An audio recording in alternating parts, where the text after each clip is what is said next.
Hello, people of YouTube. Oops, sorry. that's my, I don't want, why is it like that? Go away. Okay, sorry about that. Welcome to my live. This is live. Today is Friday the 5th of September, and it's 1 minute past 6 p.m. UK time. I never come live at that sort of time, but I thought I'd try because I have the time and the energy, and so here I am. For those who don't know me, I'm a therapist and coach, and I do my best to come both on TikTok and YouTube and do some live whenever I can to spread some information, spread some DD's love out there to anyone who needs some advice, recommendations, or suggestions about mental health, therapy, human psychology, human behavior, relationships, mindset, mindfulness, and any and all of those things. Anything to do with the mind is what I'm about. And so I'm going to be here for whatever time there are people asking me questions. Right around now, there's no one. I haven't got a clue if there are going to be anyone at all. But I'm going to get started and do what I normally always do when I go live. And that's reading the post that I put out on TikTok today or the day before and comment on them. And hopefully by the time I'm done with that, there'll be some people watching and maybe asking me questions about themselves. And if they're not, it's okay. I will just resume my day and I'll come back some other time when there are people online. Where am I? Today was the 5th, so here we go. Okay. So let's get started. The first post that I put out, when was it? Let's say Thursday on TikTok goes like this.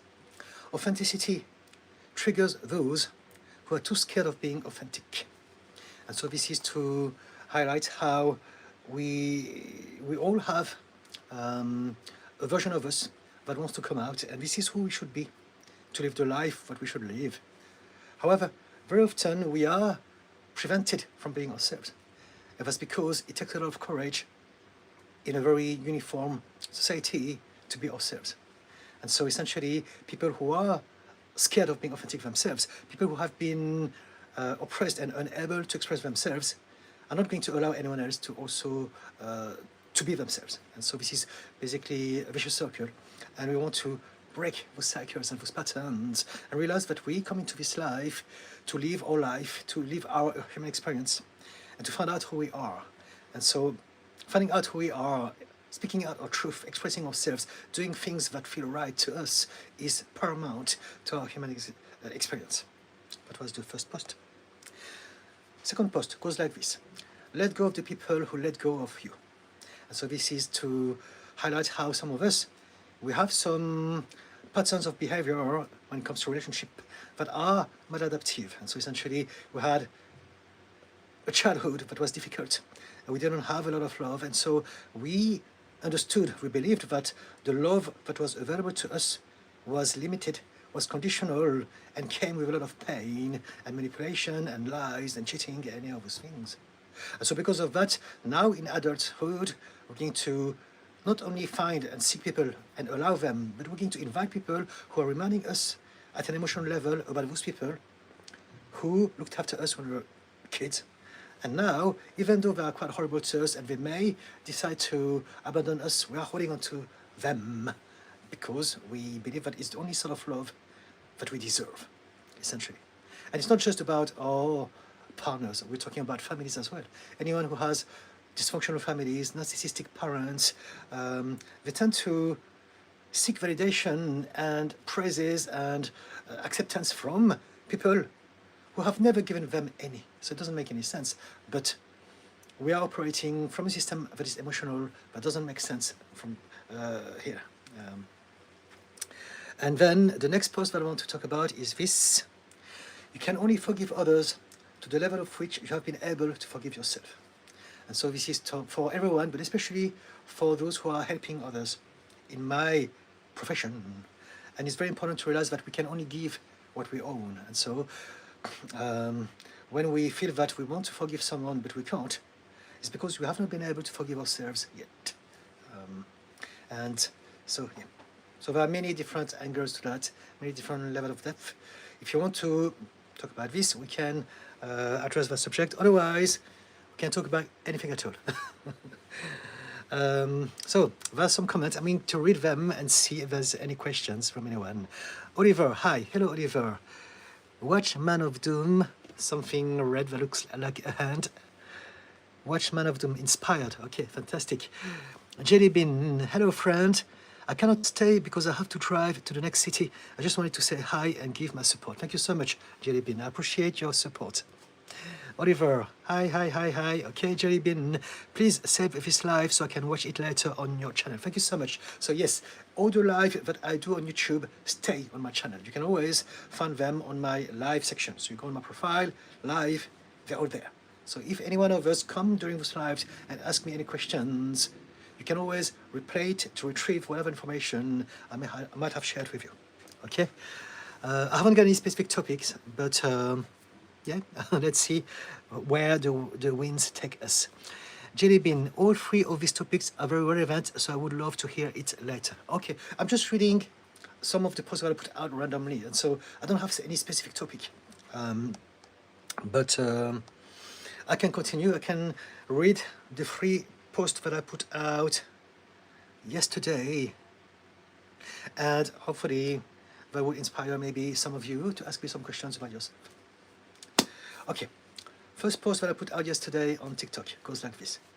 You are not a work in progress. You are the progress. And so this is to highlight how we often think of ourselves like something that is not complete. We believe that we can't be happy because we haven't got all the things required to justify our happiness, for instance.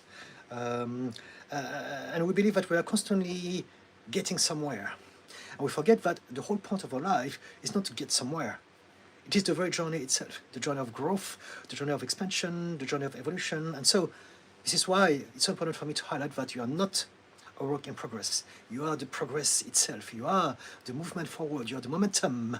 You are the life that is doing its thing all through whatever you're going through in your life. So don't see yourself like a work in progress. Otherwise, you believe that you are not complete, you are missing something. And we don't want to live like that. We want to realize that we are exactly where we should be at this point in time, and we'll always get better, no matter what we're going through.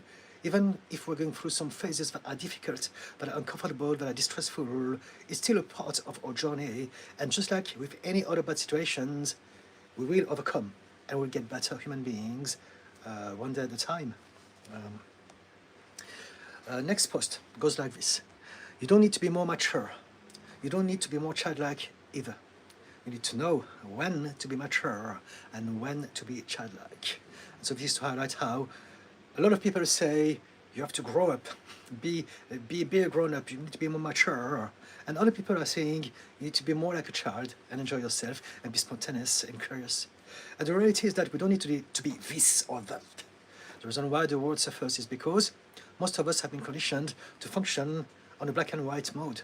This or that, right or wrong, true or false, good or bad. And if we can expand that perspective of the world, then now we can make more of this. And so, in regards to that conversation, we want to be both more mature or more childlike, depending on the conditions, the situation, the circumstances. Everything is contextual.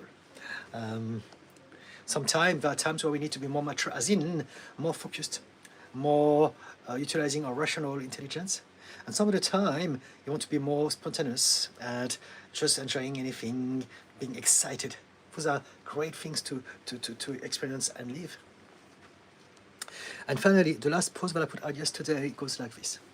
People never betrayed you. Your expectations did. And so this is to say how we belief that are holding us back, because we believe that there are some laws of conduct that we should all abide by, and if we don't, then we're bad. And people who don't do those things, they're bad people. And it's just not true. We're all different. People change. And so loyalty is one of those beliefs that we should really let go of. If people are loyal to us, it's a great thing to celebrate and appreciate for as long as it's ongoing. But if it's not happening, we don't want to expect it from people, and we don't want to condemn them when they no longer give us loyalty. People are people. Everyone changes. and it's okay. And so the moment we stop expecting anything from them, we stop being disappointed by them. That's it. Okay, let me see if there's any more comment now.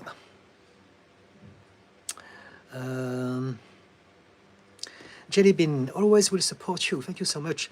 Perfect. I will watch this later. Take care. Talk later. Okay, thank you. Mac McCarthy, good afternoon again. Hello again. Were you here during my live on TikTok this lunchtime? Probably. Inspired by insomnia. Hey Didi, is settling with someone you are not sure you want to be with wrong? I've been lonely as a child and don't want to grow old lonely. Okay, it's a very important and an interesting question. Let's address this. Let me read this one more time so we're all on the same wavelength. Is settling with someone that you are not sure you want to be with wrong? No, it's not wrong. We are humans and we need to be with people, but also we never know for sure who we're going to be with because we don't know people, they don't know themselves, we don't know ourselves, we don't know how we're going to be in that particular setting with that person, with what sort of energy is going to transpire out of those two people together. And so don't think about finding the right person. Think about following your intuition, following your emotions, following what your body tells you, and take it one day at a time. Think about relationships like experiences that we go through with people. We grow through those relationships. And so it's more about learning about who we are. And if we find someone that we can spend time with, jackpot. And if we stay longer time with them, even bigger jackpot. But we don't want to see relationships like that, because otherwise we're creating attachment. And when we're attached to something or someone, when that thing or that person leaves us, our happiness goes with them because we have attached it to them.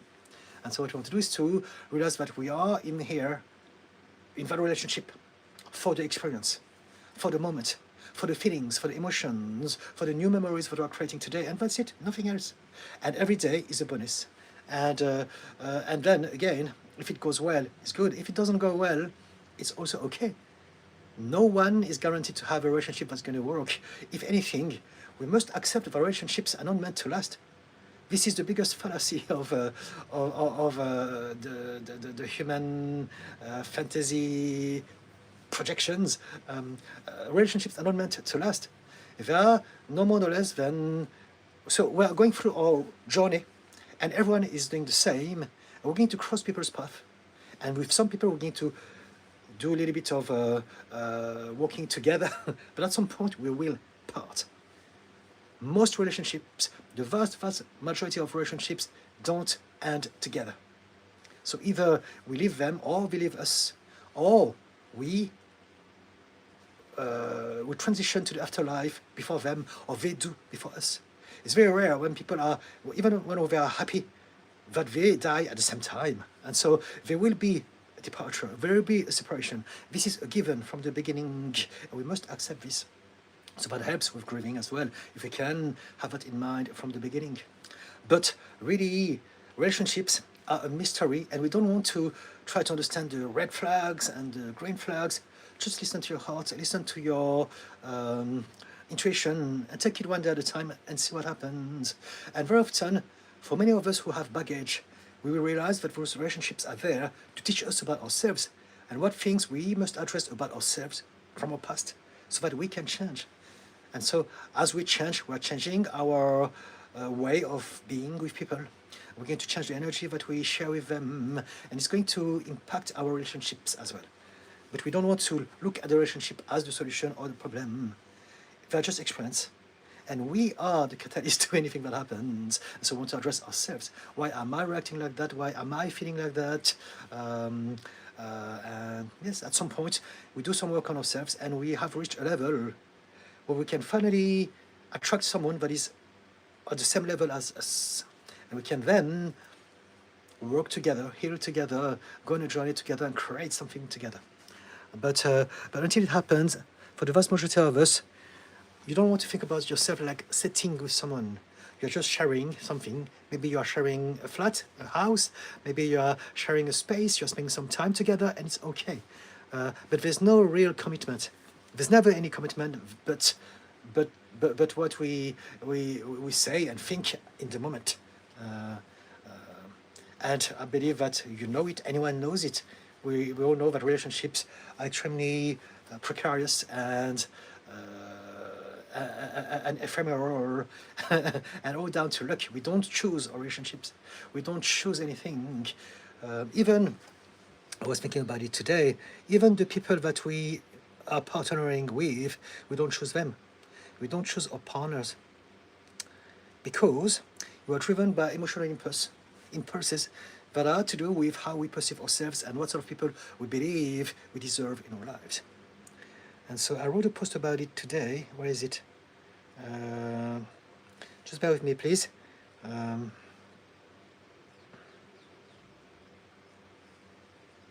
You don't choose your romantic partners. You have relationship patterns inherited from your upbringing. And we all do.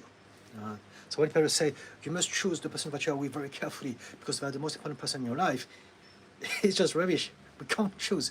We are limited and driven by the emotional reactions that we have when we are facing certain people, certain situations, certain states, certain situations. Yeah, I said that already. And so yes. So take it one day at a time. Learn how to listen to your emotions, to your body, to your feelings, and to your intuition, and then see what happens. Explore that adventure.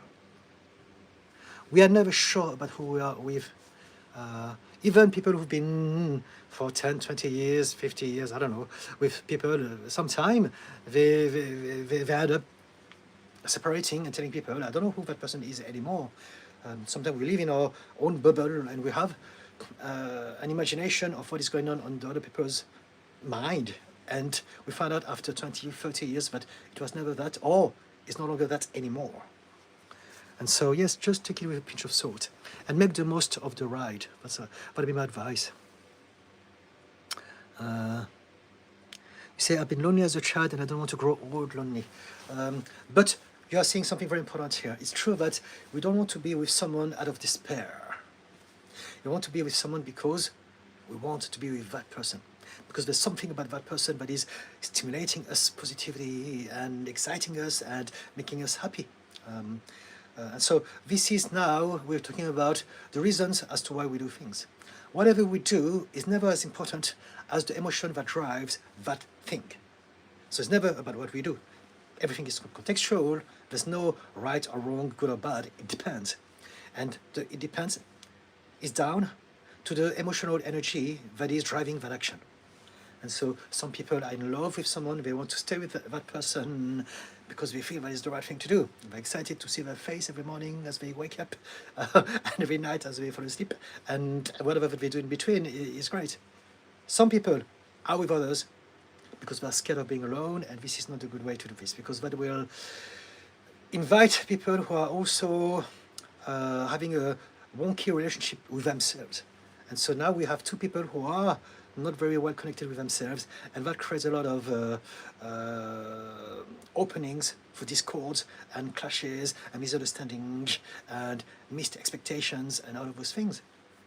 But having said that, even if that's the case, it's life and it's okay. As long as you realize that there's something about you that you want to change, you want to work on yourself. You don't want to be with someone because you believe that that person completes you. I used to think that of myself for a long, long time because I have borderline personality disorder, amongst other things. And I believe that if I didn't have someone, my life would be worth nothing. If I'm not with someone, whatever that I experience in this moment, if I die, it would just disappear. It would have never existed because there's no other witness to reminisce of that moment. And so I've changed, and now the irony of that is that I'm at peace with myself and I don't really need anyone. I want to be with someone. But I've been with someone wonderful for the last 20 years. So there you go. This is how things work sometimes, mysteriously. So I don't know, did anything that I said help at all, inspired insomnia? Jelebin, question, how are you able to find who you are? My husband is struggling with this. Who knows who he is in relevance to our relationship, but not who he is himself. Any suggestions? Okay, so this is also very, very good question. Your life is about you finding out who you are. You don't need to know who you are. You're in the process of becoming. If you don't know who you are, it means that you're in the process of becoming, and it can last a long time, and it's okay. The whole point of life is to discover that. And so some people have a better idea from very young, and some of us don't, and it's okay. It's like finding your purpose. Some people know what they like, some people don't know, and it doesn't matter, because this is precisely why you are here, to find out what it is. So if you don't know what your purpose is, it's not a bad thing. It only means that you are in the process of discovering and exploring what you prefer. That's it. And through your test and trial, by virtue of elimination, you will find out eventually more and more so the things that really, really align with you. And so everything is contextual as well. When you say that your husband understands who he is in regards to you, but not in regards to other things, that's because we are something different in regards to everything, right? So we don't need to have a definition that is static and fixed of us for everything. We have many different things.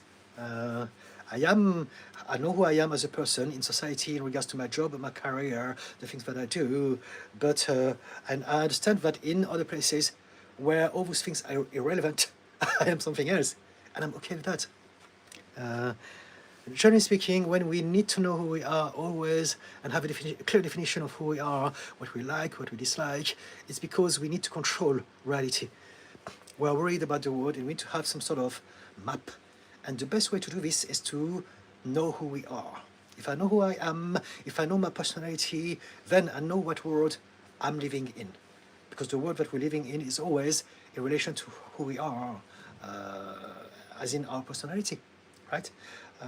And so what we want to realize is that it doesn't work like that. The world that we live is created by the sense of self we have. That's it. And so in order to change the world, we want to change any aspect of us that doesn't work for our happiness. And it is possible. Does it make sense? JD Beans. Emilia Asbury. Hello. Hello, Emilia. Emilia, how are you? I'm very well indeed. How about you? Omnam. Hello, Omnam. Hey, Didi. I hope you are doing okay. This live has perfect timing. Okay, fantastic. So as I was saying at the beginning of this live, I never come at that time, but I thought I'd give it a try and see what happens. It's September.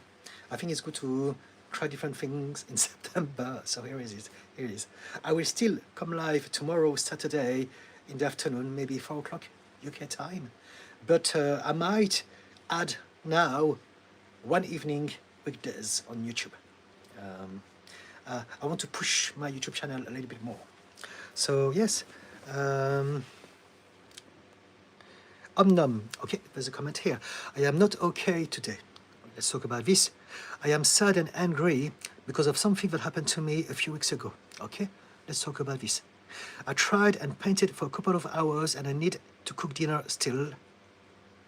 Okay, ... Do you have any wise words or advice on how I can comfort myself or make it a bit less shitty? So what is the shitty bit? What is the thing that is so terrible, that is putting you down? Can you share that with us, please? Because of something that happened to me a few weeks ago. What is that thing that happened to you a few weeks ago? So you painted for a couple of hours and now you need to cook some dinner.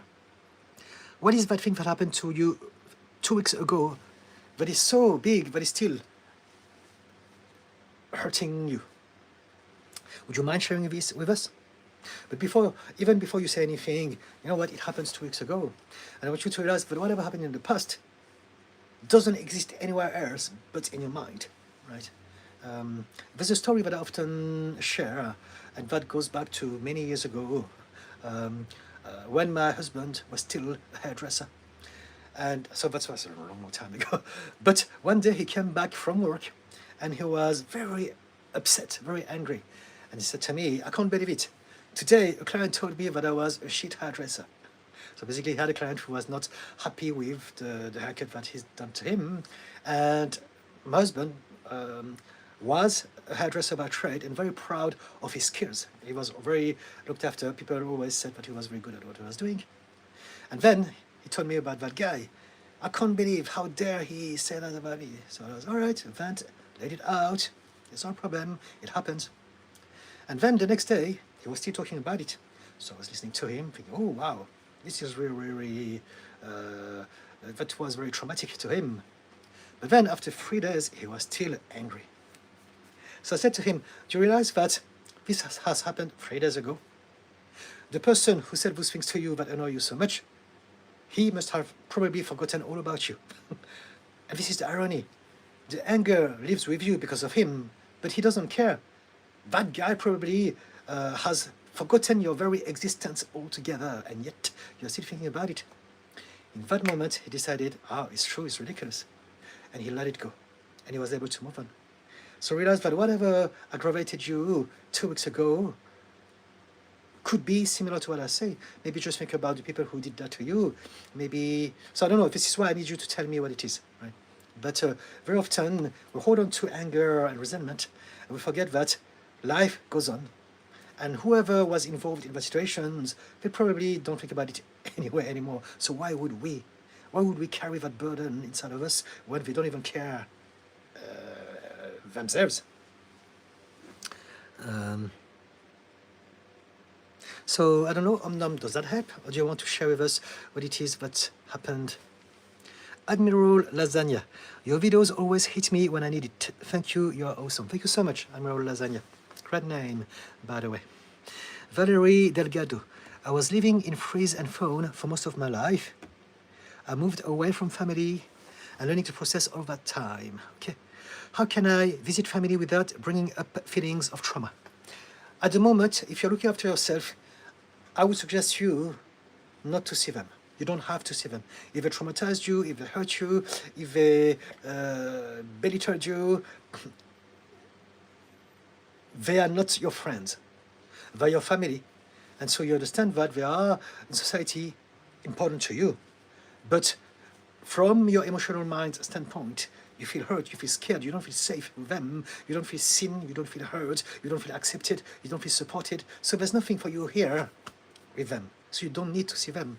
So you may be very, I don't know, diplomatic, and you may talk to them if you have to, but you don't have to spend time with them. You don't need to do anything extra for them. Very often, we're being conditioned by society into believing some belief that doesn't help us. So I was talking about loyalty before, and it's very much the same thing. We believe that because we have a family, we must be loyal to them. But it's very simple. For me, the way that I see it, there are only two types of people. People who love you, who support you, who respect you, who accept you for who you are, who love you unconditionally, without you having to do anything about it or prove anything to them. And there's the rest. And that's it. And so if your family hurt you, and if you're realizing that you're better off without them, create a space between you and them. You don't have to speak to them. You can send them a text message. You can send them some Christmas cards, write some generic stuff. You don't need to speak to them. You don't have to accept if they are trying to force you to connect with them, because they may not deserve it, right? People expect us to be loyal to them when they have done nothing to deserve that loyalty. And so if you are aware that you've been on freeze and phone all of your life because of your very family, my advice to you is work on yourself and keep your distance and just send them the minimum so that they know that you're alive. And whenever you are ready, if you are ready for that, tell them, you did that to me, this happened to me. I understand that you didn't mean it. Maybe they didn't do it on purpose. Sometimes they don't. Very often they don't, right? Sometimes they do. Sometimes they don't. But if they don't, it doesn't matter. Tell them, I understand that you had a difficult life. I understand that you didn't mean it. Maybe you're overwhelmed. You had your own trauma, your own unresolved wounds, whatever that it may be. But it has hurt me. It has wrecked my mind and the way that I function. I'm unable to regulate my emotions or to feel safe. I'm in a constant state of hypervigilance or whatever it is. Tell them. Tell them about what is happening to you. And then there's two possibilities. They may shut you down and say, you take everything, you're such a crybaby. You should be grateful. We've given you birth and we fed you. So if that's the case, then tell them this is exactly what I mean. You are not looking at my feelings. You don't care about how I feel. And this is what hurts me. And so I'm not going to see you for another, 6 months or whatever that you decide not to see them. Set some boundaries with them so that they understand what you mean business, so that they can reflect on themselves. Now the alternative is that we may say, we didn't know that. We understand that we're not perfect and we know that you're not happy, so maybe we can try to heal together. And that is also possible.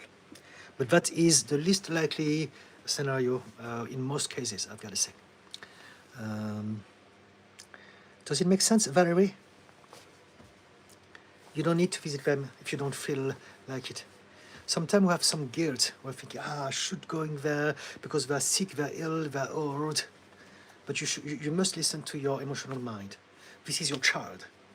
This is the adult's mind. This is the child's mind. If you are putting them before you, before how you feel, you are telling your own child, shut up. You don't deserve love. I don't care what you think. I don't care what you say. You come number 2, number 10 after everyone else. And you are hurting your own self for no reasons at all. Right? If your parents don't get to see you as much or at all, as much as they want or at all, that'll be on them. They are there before you. They have created you. And they have created how you feel about them now.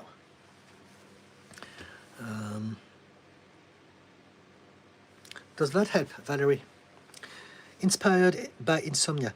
I once had a very strong connection with a lady who had a boyfriend. We loved each other, but I pushed her away because I didn't want to be with someone who would cheat on their boyfriend. Okay. There's another comment, so I'm going to read the second comment before I suggest something. I think about her every day. Did I make the right decisions? Surely, if she would cheat on him, she would cheat on me. It's not like that. The reason why you chose her, you're looking at the wrong place. It's not about you choosing the right person. It's why you chose her. You chose her because your mind believes that love is not available to you. And so it's going to choose someone that is unavailable. Someone that is already with someone. If your mind understood that love, unconditional, everlasting, happy love is available to you, it would have said, don't be with that person. Why did you choose someone that is with someone? Because you knew that you couldn't be together for a long time because she was already with someone. So you did this. Right? It's not, did I make a right choice? It's not, you chose that because it was something that your emotional mind got you to do.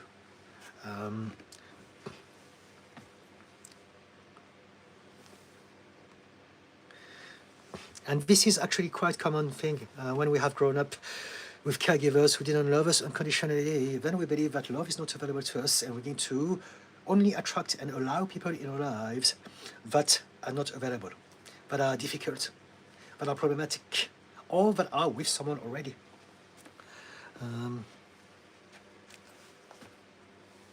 And so, if you think about her, it's also because you think that,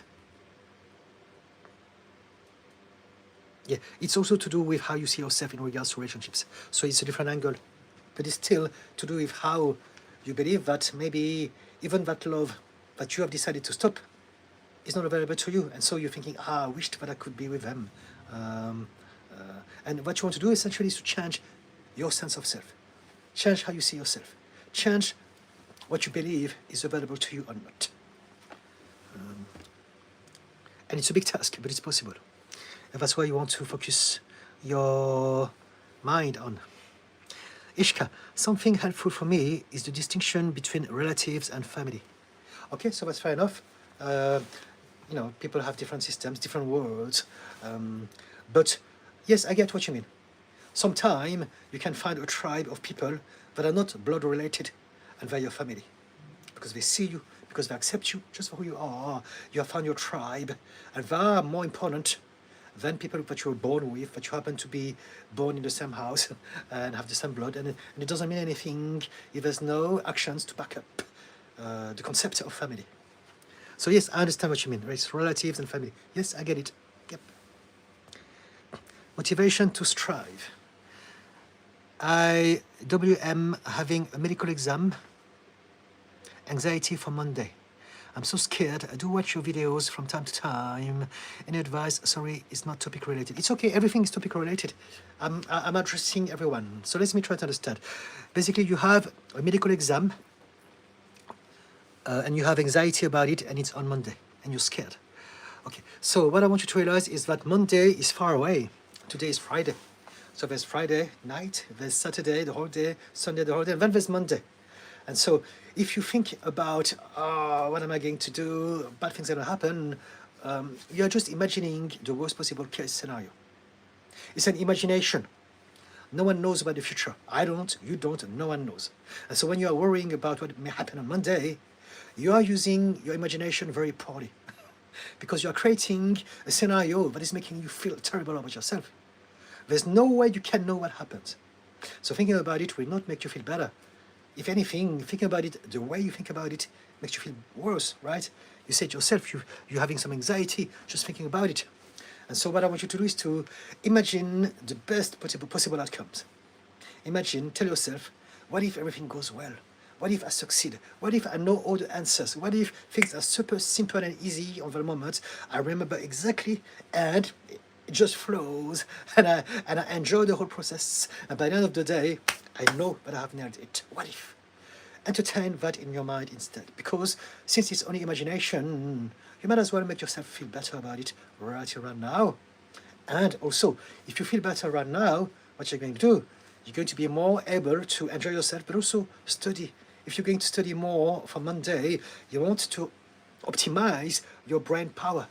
And so if you have fear and anxiety, most of your mind is going to be seeking emotional safety. So it won't be able to focus on what you're trying to remember and learn. And now you're sabotaging your own attempt at studying for that exam, right? So you can either study more with a better mind, or you can just chill and enjoy yourself, enjoy the weekend, or do a little bit of both.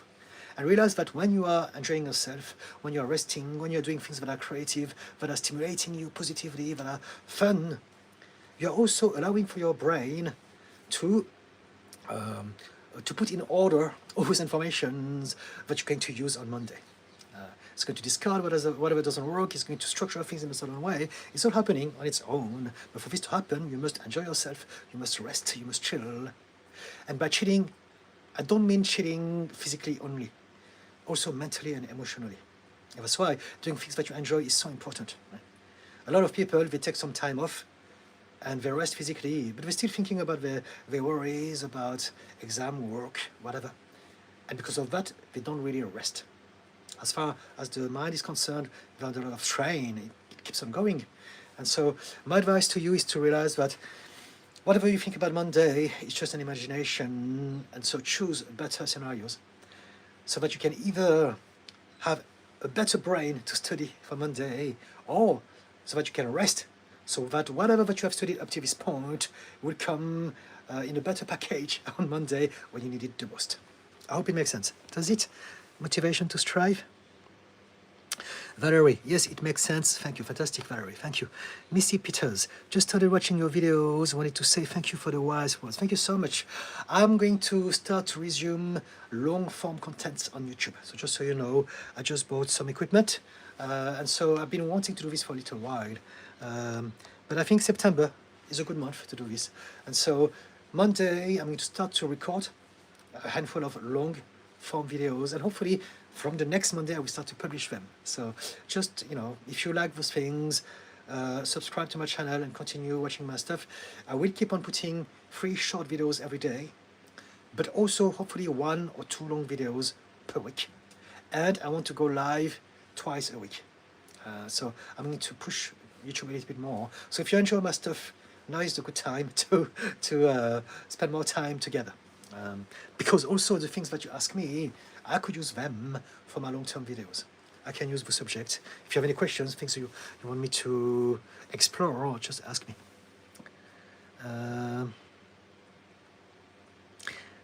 But thank you, Missy Peters. Omnom, not directly SA, but close, similar. So let's go back to what you were saying, Omnom.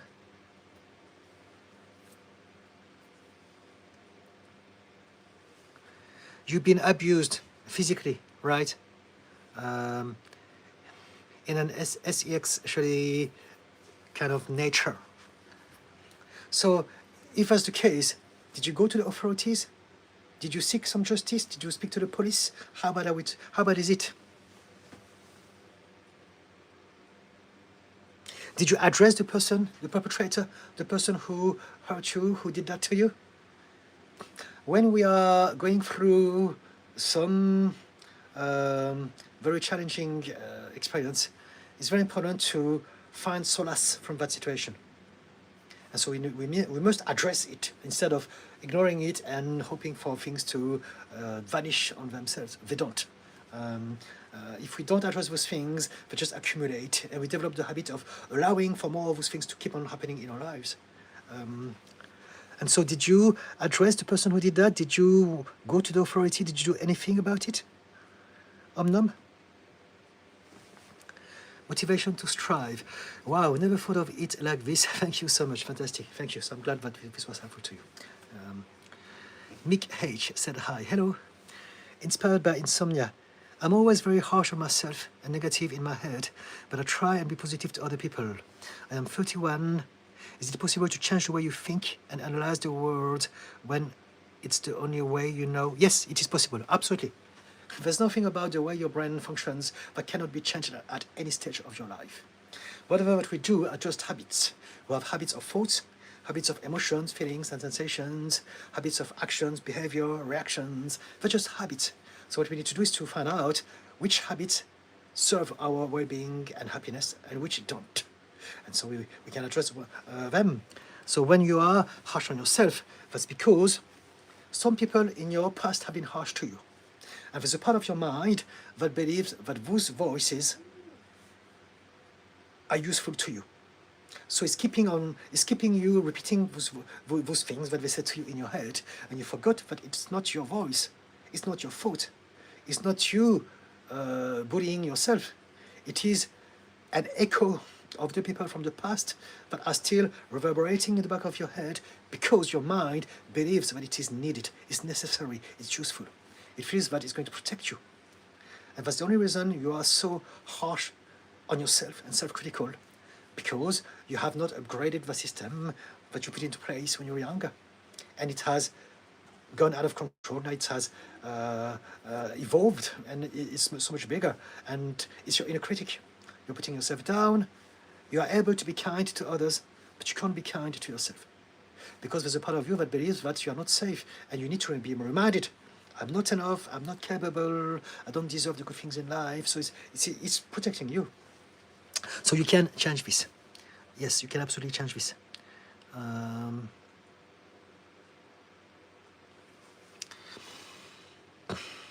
We're all different. I don't know how I could suggest you to do this, but the main thing is to realize that the voice that you have in your head, the way you talk to yourself, is not your voice.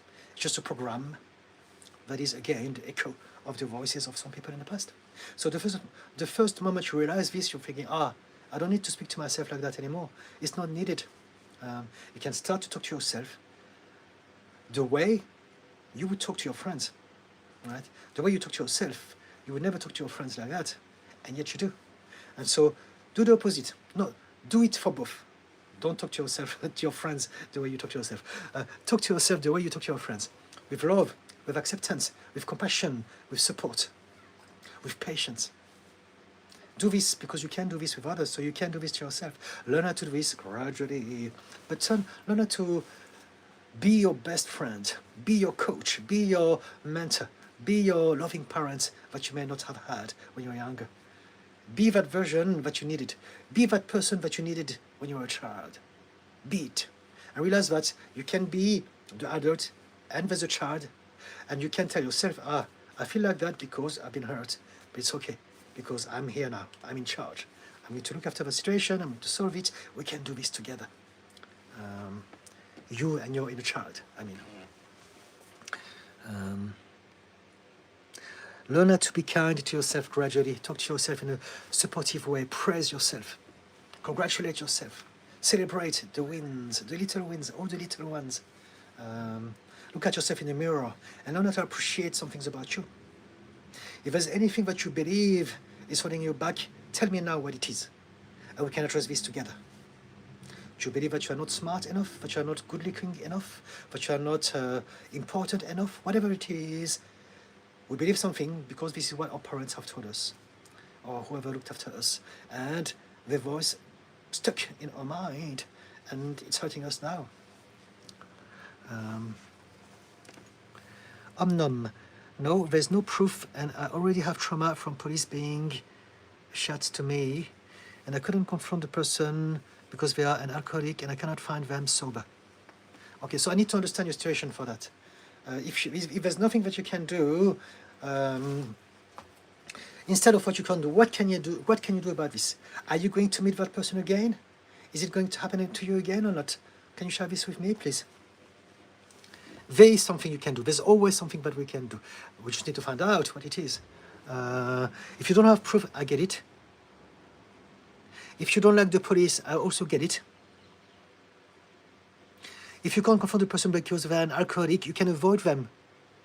Who are they? Do you have to see them? Why don't you avoid them altogether? If you cannot find them sober, avoid them. If they're alcoholic, if they're taking drugs or alcohol, there's nothing you can do about it. So it's for you to create a space to protect yourself. And you can do this, right? Unless you cannot, for whatever reason, but I need you to tell me what it is, because otherwise I can't help you. I want to help you, and I believe that we can find some solutions together, but I need to find out, who are they? Is there any way you can keep away from them? Unless you are underage, you're under 18, and they're your parents. But even so, you can get to the police, you can seek help. You can seek help. There's a lot of groups of people who've been through the same thing as you that can help you out. I don't have the numbers. You can Google it. You can use AI, ChatGPT. You can find out people who can support you, whatever that you are going through, because they've been through the same sort of things. You can find that help. It's possible. And that's what I would suggest you to do. Remind yourself that you have power. If we get started in the conversation with, I can't do anything, then there's nothing we can do, right? What you want to do is to remind yourself that you can do things and focus on those things that you can do, no matter how small they are. There's always something that you can do in the moment, and that's how we develop a coping mechanism. That's how we bring back empowerment. That's how we are able to function with mental clarity and to do the right thing so that we can create a better life for ourselves and eventually let go of the fear of not being able to cope with those things if they happen again, which is what trauma is about. Could you tell us more about this, please, Omnom, if you don't mind? Inspired insomnia. What is the best way to live in the moment, rather than always be in the past or worrying about the future? I've heard meditation is good. Any suggestions? Yes, the practice of mindfulness and meditation is what you want to do. So now there's not one or two. There are lots of different ways to do this. But basically, you want to learn how to be present. You want to realize that right here, right now, is everything that you need, but also is all that you have. So if you can find a way to appreciate what is happening right here, right now, then you're making the most of this moment. To live in the moment means also, so it can be a process of healing anyway, but you want to essentially let go of the fear of the future and the resentment of the past. So obviously it's easier for people who have healed from their trauma and their emotional wounds to be able to develop that skill of being mindful. But being mindful can be also one of the tools that will help you heal. So practice mindfulness, practice meditation, go online, go on Google, AI, tons of stuff out there. And it's for you to explore it and find out the ones that work for you. There are some very simple ways to implement it in your life, but it all depends on your life. I don't know what sort of life you're having. But one very simple way to get started with mindfulness is there's something called the grounding technique. So you say out loud 5 things that you can see, 4 things that you can hear, 3 things that you can touch, 2 things that you can smell, and you take one deep breath, and then in that moment you can assess your immediate surroundings. So let me demonstrate. I'm going to do it now. I'm going to say out loud 5 things that I can see. I can see the rings of light. I can see my reflection in the phone. I can see the wall with the stuff there. I can see my cup of coffee, and I can see my hand. Next, I'm going to say out loud, calmly, 4 things that I can hear. I can hear someone shouting in the street. I can hear the fan. I can hear the sound of my own voice.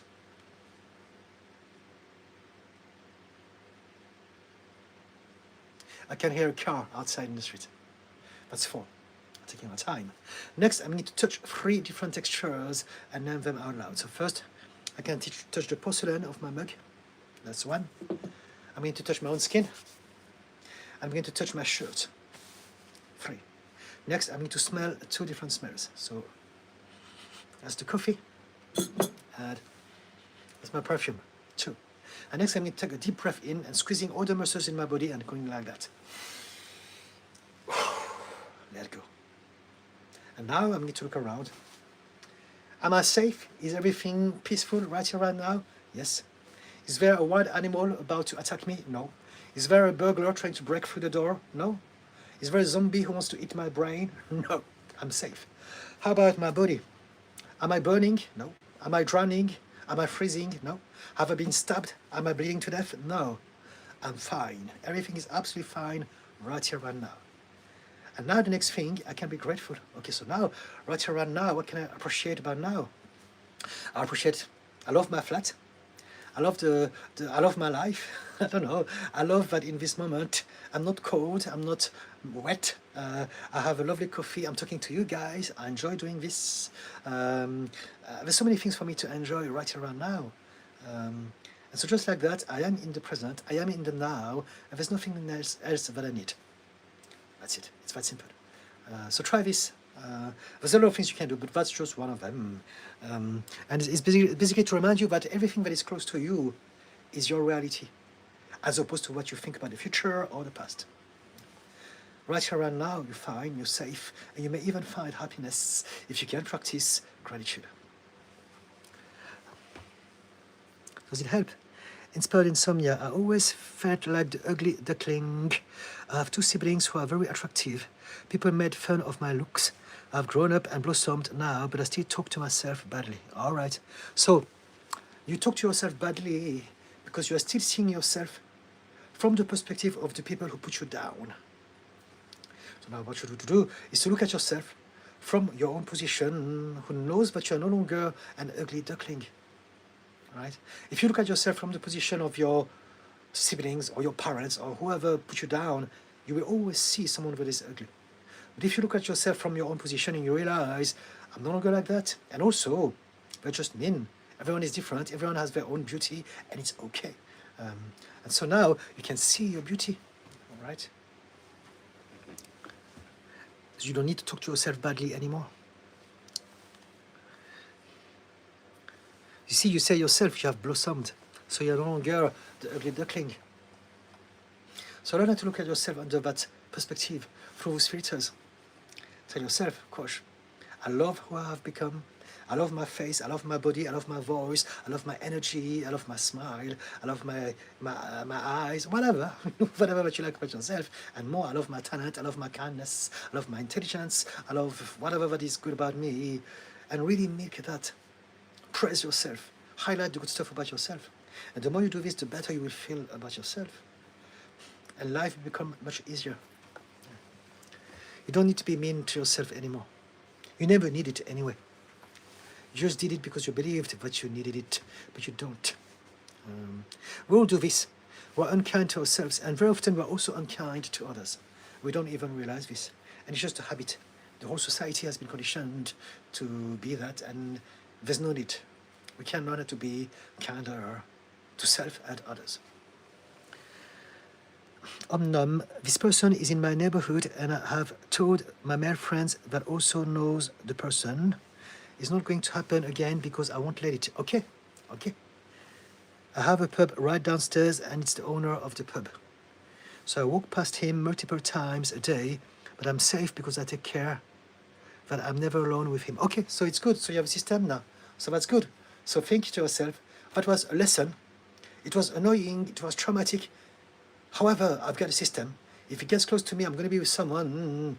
I'm going to kick him in the nuts or whatever. I'm going to take something and smash him in the face. I'm going to get my friend to help me do that. Whatever that you are doing, you have a system. Think about that. Think about the system. Don't think about what happened. Think about this as a lesson. It sucked, but it taught me something. It taught me how to be better the next time. Now I'm prepared. Now I'm ready. If he comes near me, he's going to feel it, right? And so if you look at what happened to you as a lesson, you can't feel bad about it anymore, because that's the price of the lesson. You felt bad, but it taught you something, right? And so focus on what you have learned from it. I'm never going to drop my guard. I know that that person is never to be trusted, and I will always make sure that someone is with me. I will always keep my my eyes wide open so that it never happens again. So you should feel empowered. See yourself. I've learned something. I'm better now. Now I know what to do. Everything in your life is there to teach you something about yourself. But if you believe that bad things are happening to you and it's going to happen again, then you have not learned from it yet. But if you tell me that you have a system now, it means that you learn from it, right? And so focus on what you have learned. Focus on that new version of yourself, that version of you that now knows a little bit more than the version of you before. And this is thanks to what happened 2 weeks ago. Right? It's a blessing in disguise. It sucked then, but it taught you how to be a better human being, right? Would you agree with me, Omnum? Josiah Lawrence, hello. Can music be used in therapy? Yes, absolutely. It is used in therapy. Music is great. Music is one of those rare things, if not the only thing, that switches on all the parts of your brain as you listen to it. And so music is amazing. There's a percentage of people who can't appreciate music, but for the vast majority of us, music is amazing, and it's really something that we want to use. I love music. I don't play it anymore, or not at the moment, but I listen to it. Listening to music, singing, dancing, whatever is connected to music is great. Do it.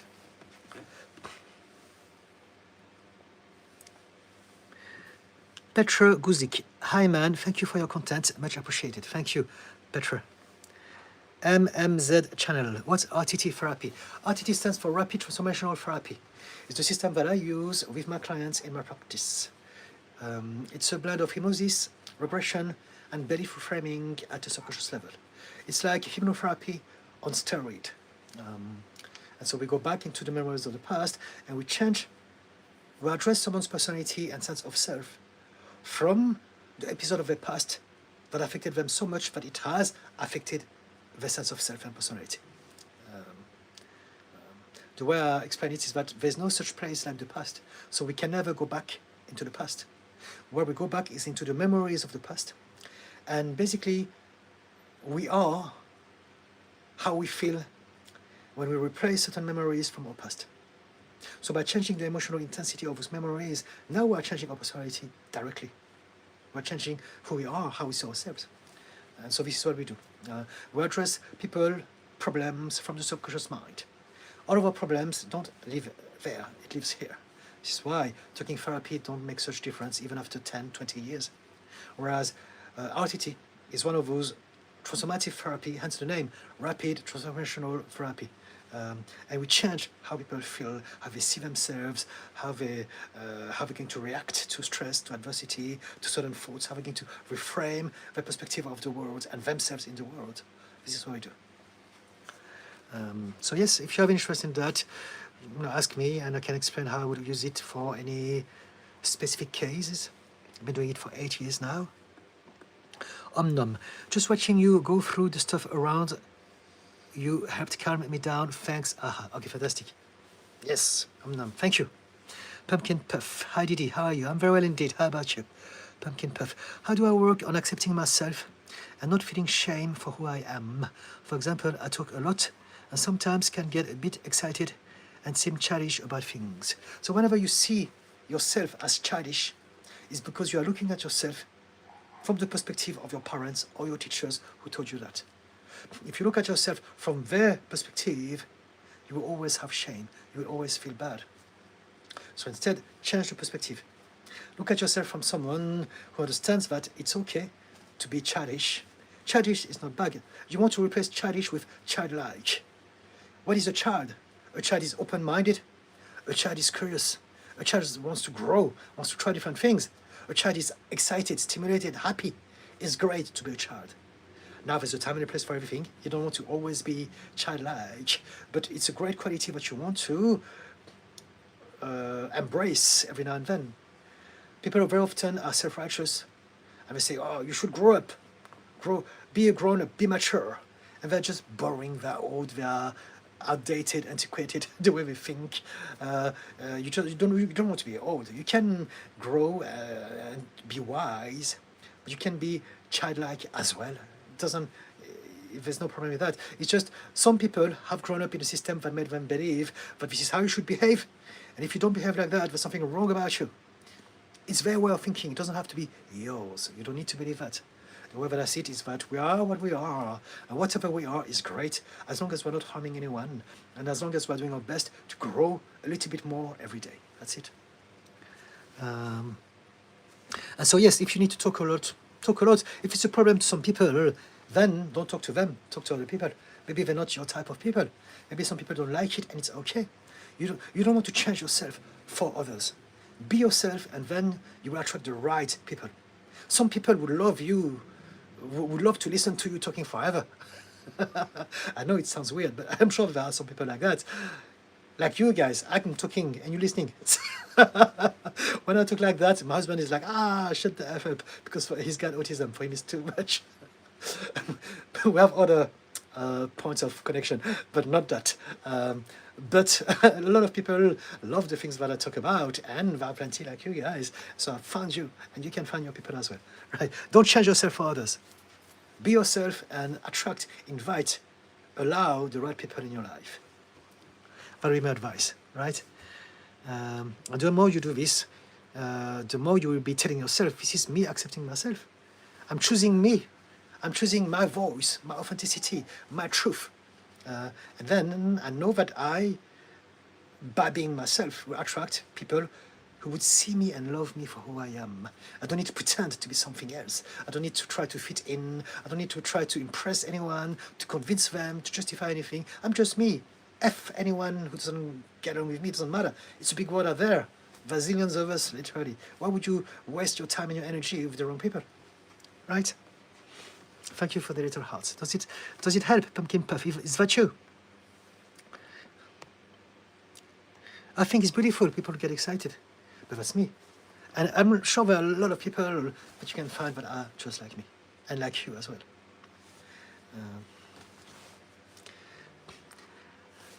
Shalu Sharma. How to help myself with food addiction, and I recognize this is the root of the problem. Okay?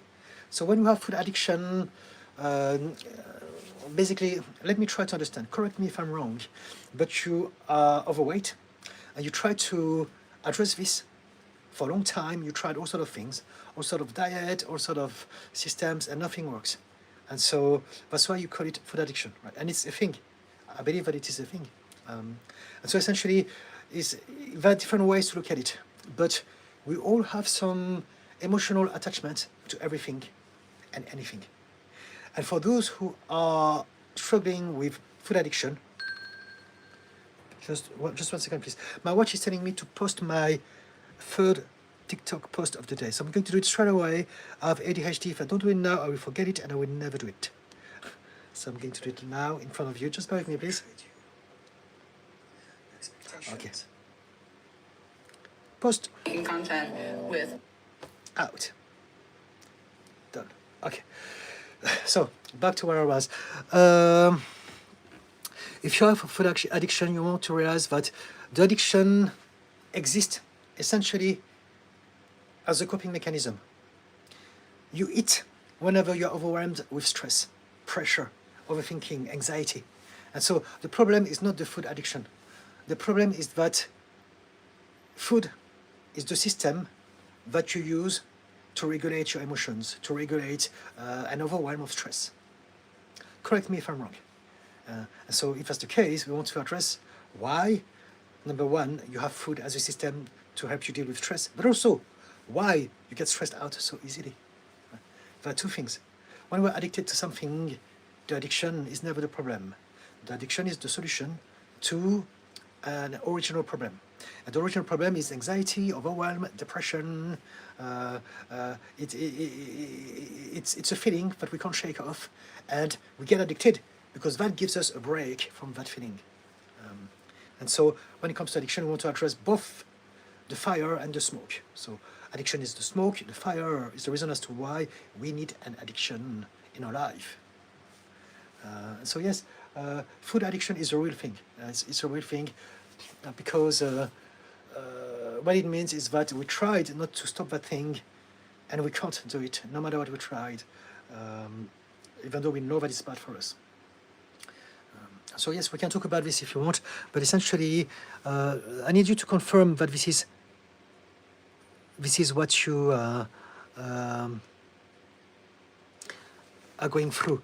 Shalu Sharma. Gun Batimi. I love you, bro. Thank you so much, Gun Batimi. And hello back at you.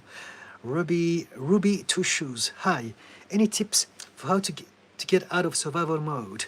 I left a toxic relationship and triggered my PTSD.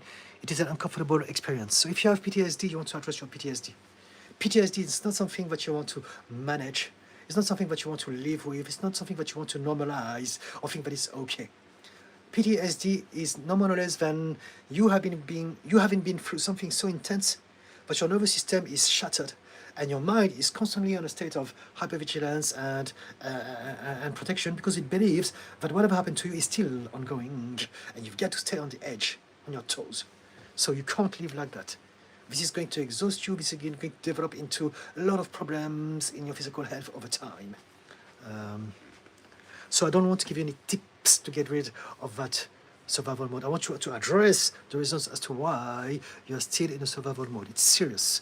If you have PTSD or CPTSD, you want to address those events from the past and how they have affected your personality, your sense of self, the way you function, both at the conscious and at the subconscious level. Do you want to tell us more about your PTSD? Toxic relationship. Very often when we live with someone that is toxic to us, we have indeed, we can have either or both PTSD or CPTSD. So PTSD is there's one major event that we can identify as the source of why our brain is now functioning differently. And CPTSD is more difficult to see because it's not one event. It's a collection of events that are smaller, but that lasted a long time and that were pervasive. And just like the water, over time, it erodes into us and it affects the way we function. And this is what we refer by death by 1,000 cuts. And so when we live with someone who's narcissist, for instance, anyone that is toxic like that, over a period of time, we have a lot of self-doubt, we're being hurt by them, we feel powerless and angry, and because this is ongoing, eventually it changes the way we function. And this is what neurodivergence is. Any brain that is not neurotypical, as in has developed normally and doesn't have all of those defense mechanisms, is neurotypical. Neurodivergence is whatever is not neurotypical. And trauma does that. Trauma, either PTSD or CPTSD, does that. Our brain believes that it must protect us from whatever happened to us then, still now. So we don't want tips to override the survival mode. You want to address this. You want to change the whole brain. You want to change why you function like that. You don't want to tolerate or accept that. Do you want to talk about your PTSD? We can if you want. I have CPTSD myself. Pumpkin Puff, thank you. Yes, I was sending the little hearts. Okay. I quite enjoy listening and learning from you. I feel like I struggle with changing the perspective that I love myself and how I am with the shame. It takes time. It takes time. Whatever age you are, you have to undo all those years of thinking the way that you do. And so it does take time. It will not take as much time as you've been living, but it will take some work, some intent, some repetition, some trust in the process. And you trying different protocols and see what works for you, right? But it's about knowing that there is a process, there's a journey for you to take on and to explore and to find out more and more about what works for you or not. And try bits and bobs and things will become easier and easier over time. First, you must trust the process. You must realize that there is a path. This is your path. And it's for you to take it. And it's for you to find out what you must learn in order to feel better about yourself, more and more so, for the rest of your life. Right? Healing is not a destination, it's a journey. We don't go from a place of hurt to a place of non-hurt. We all have ups and downs all throughout our life. Healing is about realizing that the journey It's about teaching us how to see things from a different angle and learn how to react differently to the same situations. So now we can go through life with its ups and downs better. Thank you for your little heart. Pumpkin Puff. I have BPD, borderline personality disorder, and I have struggled with depression for a while now. The cycle for my shame for myself feels difficult to break. Okay, it's normal. If you have BPD, address the BPD. I have BPD myself. So for those who don't know, I've got BPD, bipolar, ADHD, and CPTSD. Those are my 4 comorbidities. And with borderline personality disorder, shame is very, very prominent. I mean, with everything else anyway, but with BPD, big time for sure. And so the problem is not the shame. The problem is that you have BPD, and the BPD is getting you to think things in a way that is making those things worse than what they are. You are over supercharging anything with more drama, with more self-criticism, with more hatred, anger, rage, any of those things. And this is because of your BPD. And so what you want to do is to address your BPD. With whichever way you know how to do this. Do some DBT, do some therapy of any sort, do some hypnotherapy, RTT with people like me, but address the triggers that is going to get you to react emotionally to an event. And next, address the belief, the thought that is going to reinforce that event, that interpretation of the event. Right? This is the problem with borderline personality disorder. With bipolar, it's all about emotions. With borderline personality disorder, this personality, it's a personality disorder. So what it means is that we're going to feel something, and then we need to think about that thing. And as we think about that thing, we're making it worse. So it's like double whammy, extra level of complications. So you want to learn how to see things from a different perspective. You want to learn how to read things with different filters. You want to think in more than 2 dimensions. You don't want to stop thinking in black and white. Splitting is what BPD people do. It's all this or that. In that moment, I love that person. That person is the best thing in the world. And the next moment, I hate that person. That person must be destroyed. Everything that I hate, because of splitting black and white. You want to realize that we can think in multi-dimensions, and we can expand how we experience things, how we think things through, so that when we feel something, we don't need to make it even worse than what it is in the moment. Thank you for the heart again. I can talk about this more, just ask me any questions. BPD is one of my strong specialism. The depression that is born from BPD is very normal because we believe that it's because of us. We hate people, we hate them, but we also hate ourselves. So there's some sort of fairness going on here. Sadly, I shouldn't laugh, but this is it. And so we're depressed because we believe, what's wrong with me? Why did I do that again? Why am I always doing this, always saying this? What the F is wrong with me?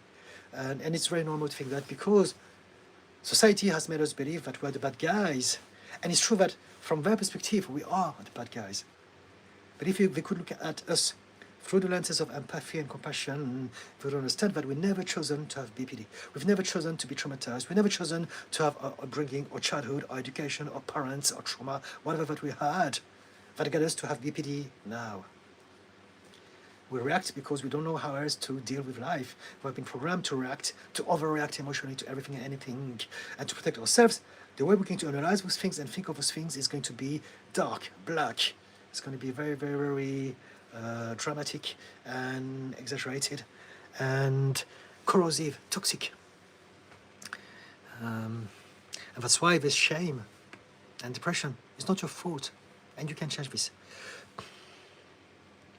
But again, just like the person who has PTSD, if you have something like BPD, you have a big thing to address.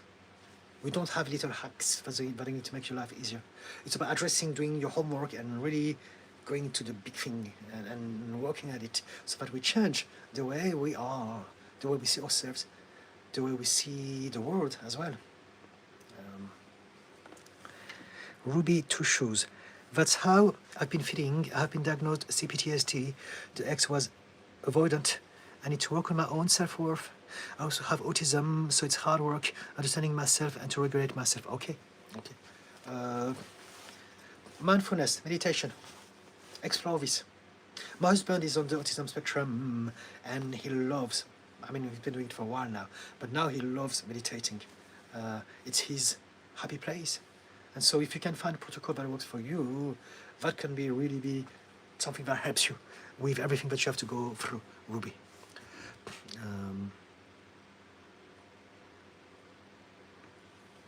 If you have CPTSD and you're autistic, it's more challenging, I've got to say. But there's nothing that we can't change, and so it's for you to find out how to make this happen. It's possible. First, create a lifestyle and an environment that makes you feel safe. That would be my recommendation. The best way, one of the ways that you want to implement in your life is a life that is safe. So you can do this by addressing all the points that you need in order to design a lifestyle and environment that supports you. If you can feel safe in your everyday life, it's a start. If you're overwhelmed because you're autistic and you're in the wrong place at the wrong time with the wrong people, it's going to be much harder. Shalu Sharma, thank you for the addressing food addiction. You are right. It is a coping mechanism I've worked out consistently for 3 years, but I haven't lost weight, which makes me feel hopeless. Continued. Food is always on my mind, and I judge myself while assuming others do too. It feels like a constant battle that holds me back, even in relationships. I would suggest you, and again, I'm not here to promote my services. I do that because I'm mad as well. But my first role here is to really help people the best that I can. And so I would suggest you to explore hypnosis and hypnotherapy. Because your need to eat and to think about food all the time is down to some subconscious belief that live in your subconscious mind. And so to address those problems, you must have a tool that goes into your subconscious mind. So meditation is one of them, hypnosis and hypnotherapy is the other one. Otherwise, you'd be fighting against yourself. We are emotions before we are thoughts and behavior. Our whole behavior, everything that we are, is down to our emotional state. And this is something that I always say, and we keep saying, most people don't realize, is that 95% of our mind is subconscious. And the subconscious mind is the emotional mind. People don't put the dots together. Only 5% is cognitive and rational, logical. Thoughts, pictures, image, words. Only 5%. And so you want to look in the right place to address those things. You have some baggage, you have some situations. I've looked after a lot of people who are overweight and also kept on looking in the wrong place. So they tried everything, fitness regime, training, whatever, and it gets worse because now they tried and they're not succeeding. So now they're feeling that they're weak, there's something wrong about them, they're broken, they're inferior, and they feel even worse. And because they're feeling even worse, they need the food even more to feel better, because it's their coping mechanism. So now it's a vicious circle and gets worse and worse. And because society is cruel and ignorant, they're going to judge people. You say, you're not trying hard enough, what's wrong with you? You're disgusting, you should choose to lose weight. But we don't choose. The opposite, we don't have control. We are literally run and driven by a system that is emotional, that is installed in our subconscious mind. We don't have access to it. And so the best thing that you can do is to find some people who can help you with hypnotherapy and address the root cause of as to why you have this attachment with food. Why do you, number one, have such a bad response with stress? Because it's a response to stress. You need a coping mechanism to cope with something. So maybe you are on the spectrum of something. Maybe you are ADHD or autistic. And because of that, and you don't know it, you're overwhelmed by life and you have much more stress than people who are neurotypical. That could be that. But whatever that it is, you want to address the reason as to why you are easily stressed out and overwhelmed. And number two, why food is the best system in the world. It could be anything else. For some people, it's other things. For people, it's working. For some people, they're addicted to working. They're workaholic. Their whole sense of self and worth is productivity. Work. I must produce. I must deliver. I must support my family. This is who I am. This is what I do. And they burn out. And it's an addiction. And it's just as bad. Some people are addicted to the gym. They train like crazy. They hurt themselves all the time. I was one of them. And so, for you, it's food. For some people, it's drugs. For some people, it's alcohol. It's sex, porn, any of those things, gambling. For some people, it's shopping. But for you, it's food. Why? So that's what you want to address. First, the propensity for being overwhelmed, stress. And number two, why food? And hypnotherapy, specifically RTT, is the best tool that I know that can go straight to the root cause of your problem. So just I throw it out there so that you know, right? Do your own research. There are many of us out there who can help you out. Virgin, hey, do you remember me? Yes, I remember your name. I don't remember the conversations, but I'm sure that it's going to come back if you want to share me some stuff. Ruby Two Shoes, thank you so much. I appreciate your advice. I have a direction to follow now. Fantastic. Fantastic. I'm happy with this. Thank you, Ruby. Do follow me on YouTube so that we can continue the conversation over time. There are some people on TikTok that I've been seeing for, I don't know, 2 years. And they keep on coming. And some of them had some fantastic results just by coming on my lives. So they don't use my service one-to-one, but just by asking me questions, just that can help people. So I'm genuinely here to help out if I can. Virgin, bro, I feel anxious when I'm around people. I just try to get out of that situation. Thank you for the heart. And that fear is noticeable. What should I do? Okay, let's read this again. More mindfully. I feel anxious when I'm around people. Okay. I just try to get out of that situation and that fear is noticeable. What should I do? You want to address your... Well, you have social anxiety, right? And you want to find out why you have this. So there are many ways to address this. It all depends on each individual and case. But essentially what you want to do is to realize that you are having social anxiety because you are not feeling safe. You believe that you're not safe when you are with people. You believe that people are going to judge you, they're going to reject you, they're going to expose you, they're going to expose your darkest shames to the world somehow. This is what you believe. This is why you are feeling so difficult to be in society. So you want to change that belief.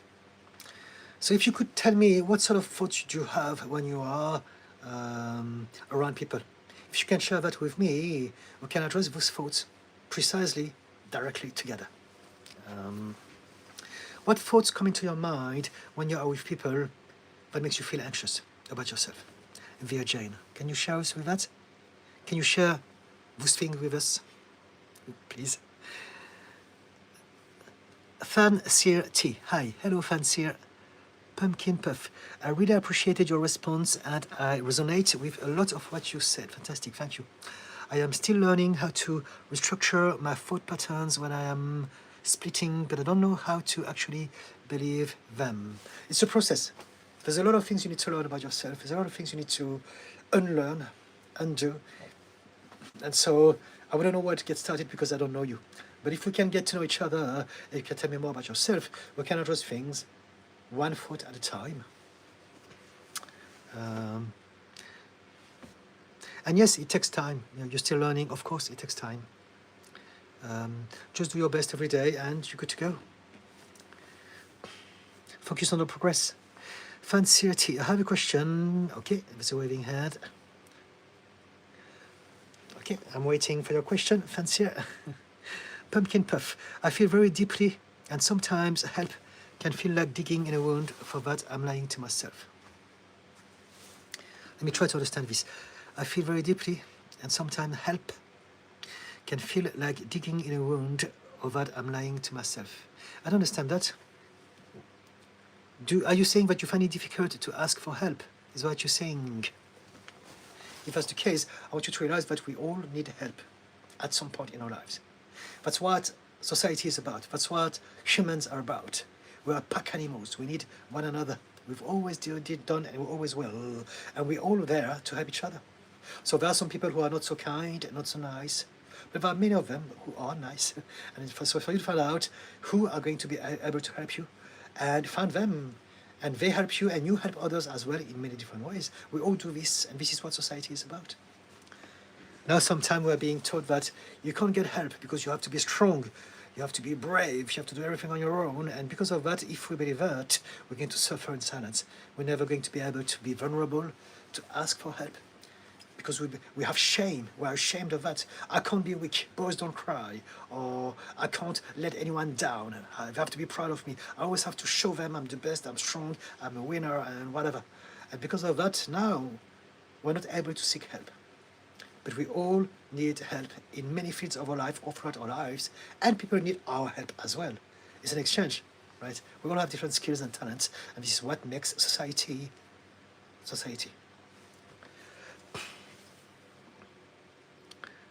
Via Jane, I feel like everyone around me is watching me and judging me. Okay. So now let's address this belief. When you go out, I want you to challenge those thoughts. Is it true? Is it useful? Is it kind? 3 questions to challenge your own thoughts. A lot of thoughts that you have are not true. They're not even real. They're just thoughts, right? And so you want to challenge them. Okay, number 1. Everyone around me is watching me. Is it true that when you go out, everyone is watching you? I don't believe that it's possible. I don't believe that it's true.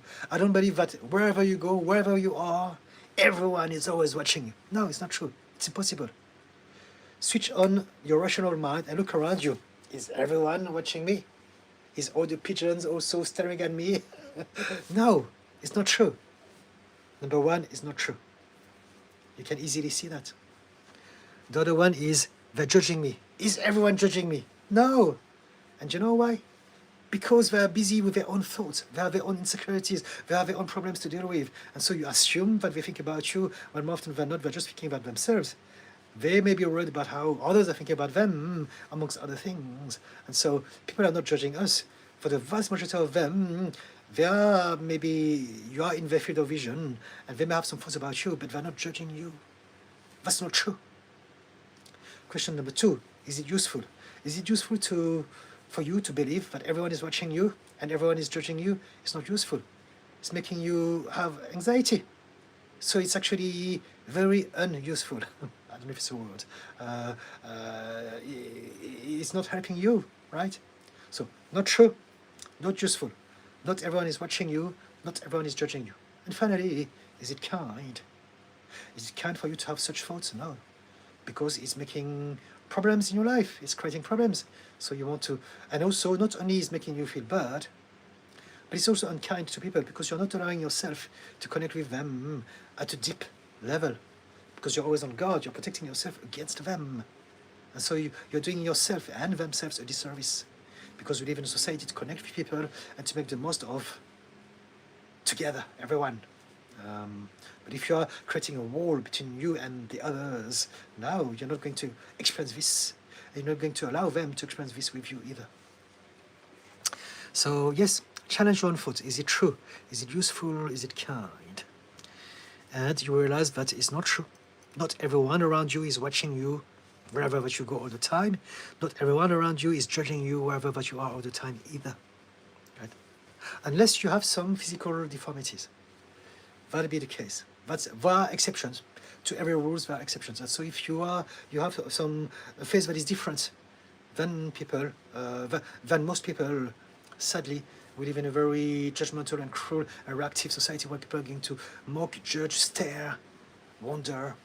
Some people may be nice, but the vast majority will come out of fear. And so that will be normal. That could be true then, that everyone is watching you and judging you. It's possible.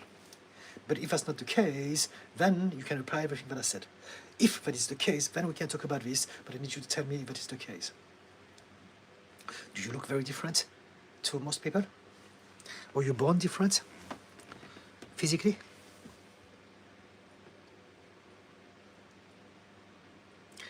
Shalu Sharma, thank you so much. I didn't realize this was something I could work on, and knowing about RTT hypnotherapy gives me hope. I truly appreciate your guidance. Fantastic. Thank you so much, Shalu. Do your homework. If you want to know more about RTT, you can go on my bio. There's a link to my website, and I talk about this briefly. But you can also Google ChatGPT, AI it. There are plenty of us out there. Right? And some of us also specialize in what you have to deal with.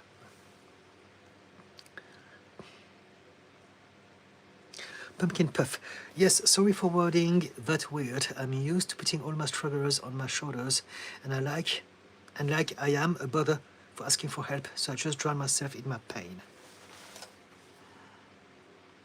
Yes, so this is what I was saying. You've been taught, you've been conditioned to believe that your worth was down to you being super strong all the time and never seeking help. You want to change this. So everything that I said stands. Seek help. Accept help. Accept that you are human. It's a beautiful thing to ask for help. It's a beautiful thing to be vulnerable. It's a beautiful thing to accept that no one is perfect, neither I am, and I need some help now, and it's okay. Because you will be able to help others in different fields when it's your time to help them as well. This is what being human is about. Thank you for the little heart. Via Jane, but I can't control my mind. I don't have any deformity. I just feel that I look dumb. We can't control our mind. You don't want to control your mind. Your mind is not for you to control. We want to stop trying to control things. We can't control anything. What we want to do is to understand our mind. And we want to work with it. We want to befriend our mind. We want our mind to be our ally, our supporter. But you don't want to control. There's no division between you and your mind, right? Your mind is there to work with you together. And so you don't have any deformity, okay? I just feel that I look dumb. So like I said, you want to look at yourself from a different perspective. You want to challenge those thoughts first, like we've done just now. And then you want to look at yourself from the eyes of someone who is kind. Look at yourself. When you look at yourself from the eyes of your parents or your teachers or your caregivers, oh, you look dumb, you look ridiculous, you look like an idiot, you look so silly, you are not good enough, you don't look good enough, or whatever. This is what we say to ourselves when we have been told that in childhood. So when you look at yourself and you feel like that, it's because you're still entertaining that little voice, but it's not yours, it's theirs. You don't need to continue the bullying on their behalf. Instead, look at yourself from the perspective of someone who cares for you, who's kind, who sees your beauty. Someone that's going to elevate you, support you, lift you up. Is going to tell you, you know what, sort them, you're right, there's nothing wrong about you. Some people may judge you. It's on them, it doesn't matter. They can laugh all they want. It doesn't say anything about me. It says something about their own projections of their own insecurities. That's it. People don't know you, they're just projecting their own insecurities. And so if some people are judging you, and there's some, it's their problem, it's not yours. But the majority of people will not judge you because they're too busy in their head with their own problems. We just assume that they are thinking about us when they're not. More often than not.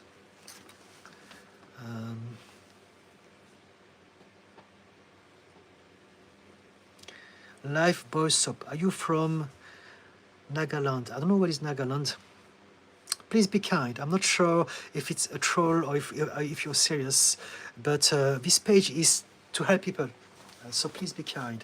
There's a time and a place for everything. If you are here to troll people, do it somewhere else. If you need some help, I can help you, right? An AI agent. Quick tips on overcoming the guilt of choosing oneself over family. Okay.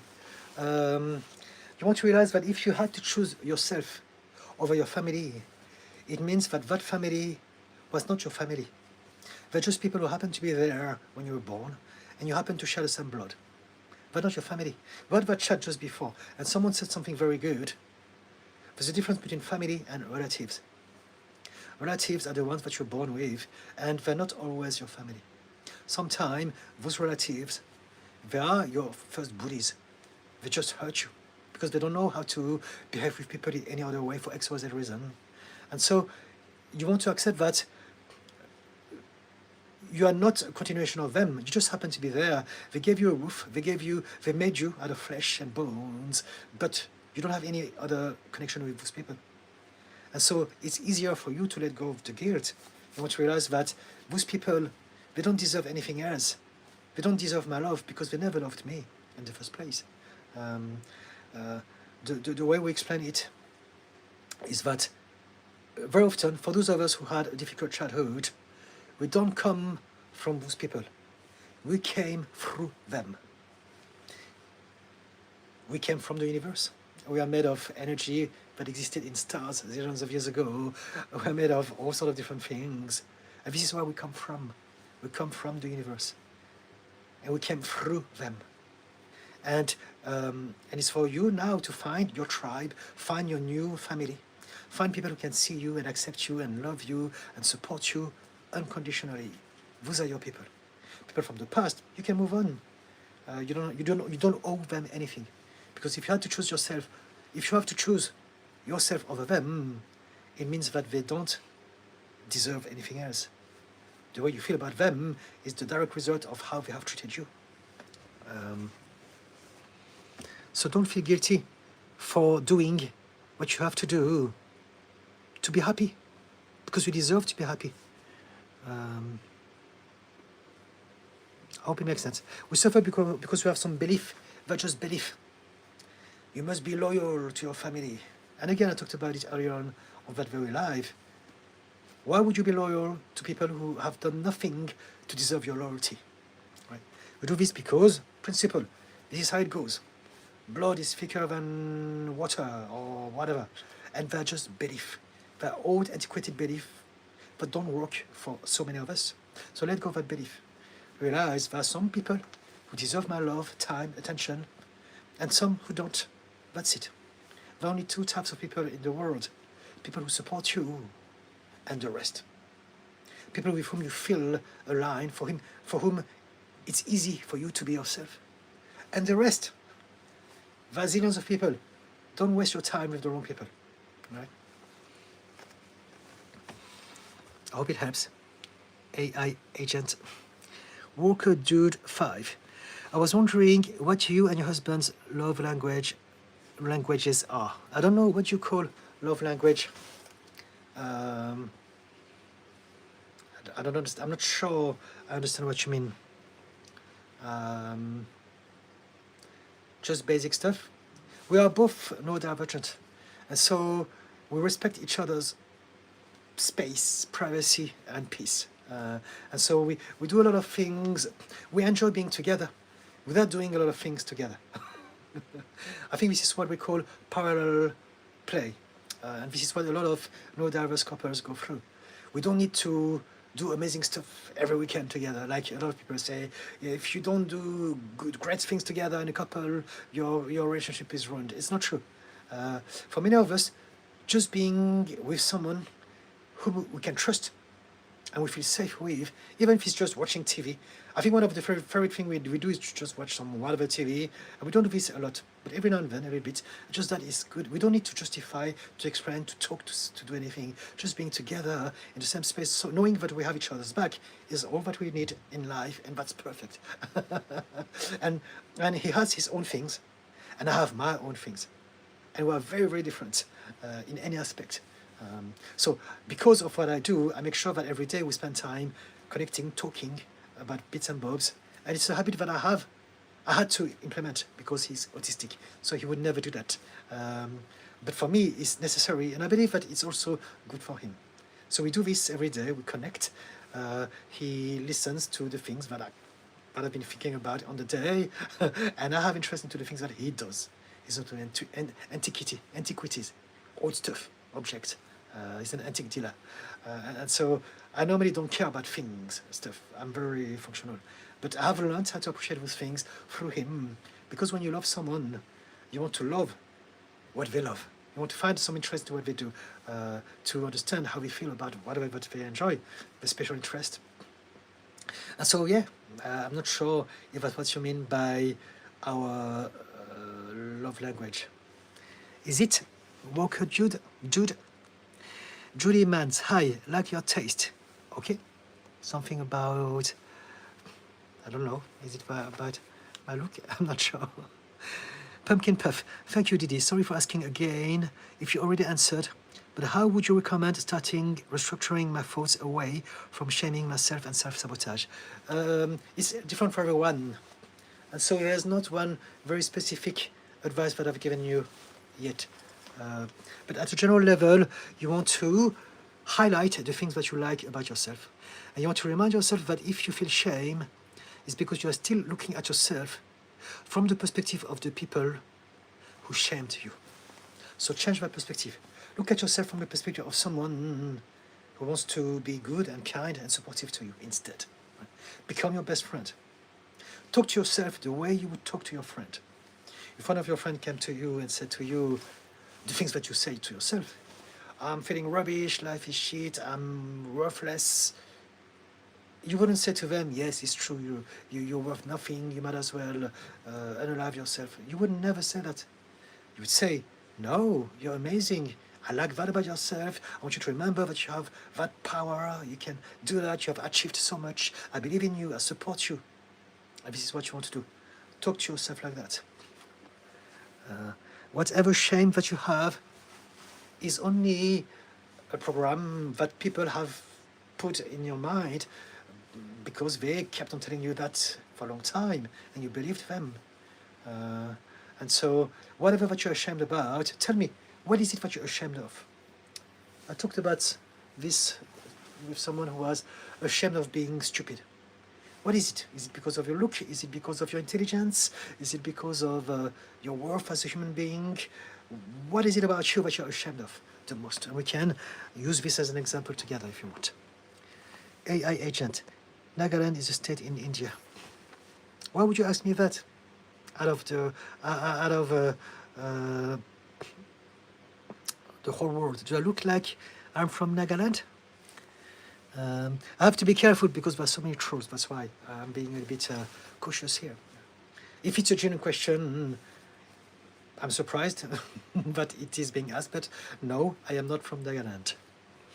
Michelle Gaylord. Hello, Michelle. Virgin, but I'm always surrounded by such kind of people. Now I just don't want to study anymore. I want some rest. How do you have such strong body language? My body language? I don't know what you mean by this. Whatever body language you have is a reflection of how you feel about yourself. So it's the byproduct of how you see yourself. So I'm very like that because I have developed confidence, self-love, self-compassion over time. So now I love myself, so I can transpire that easily. But I was not always like that.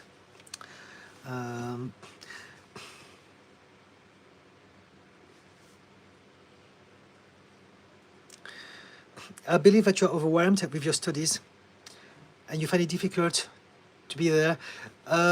There's no ultimate this or that. The problem is that we want something very specific. And very often, that thing requires many things, and we can't have all of those things. So you want to succeed academically, and you want to do it in an easy way with people that you enjoy without the pressure. And it's just not possible. You can study.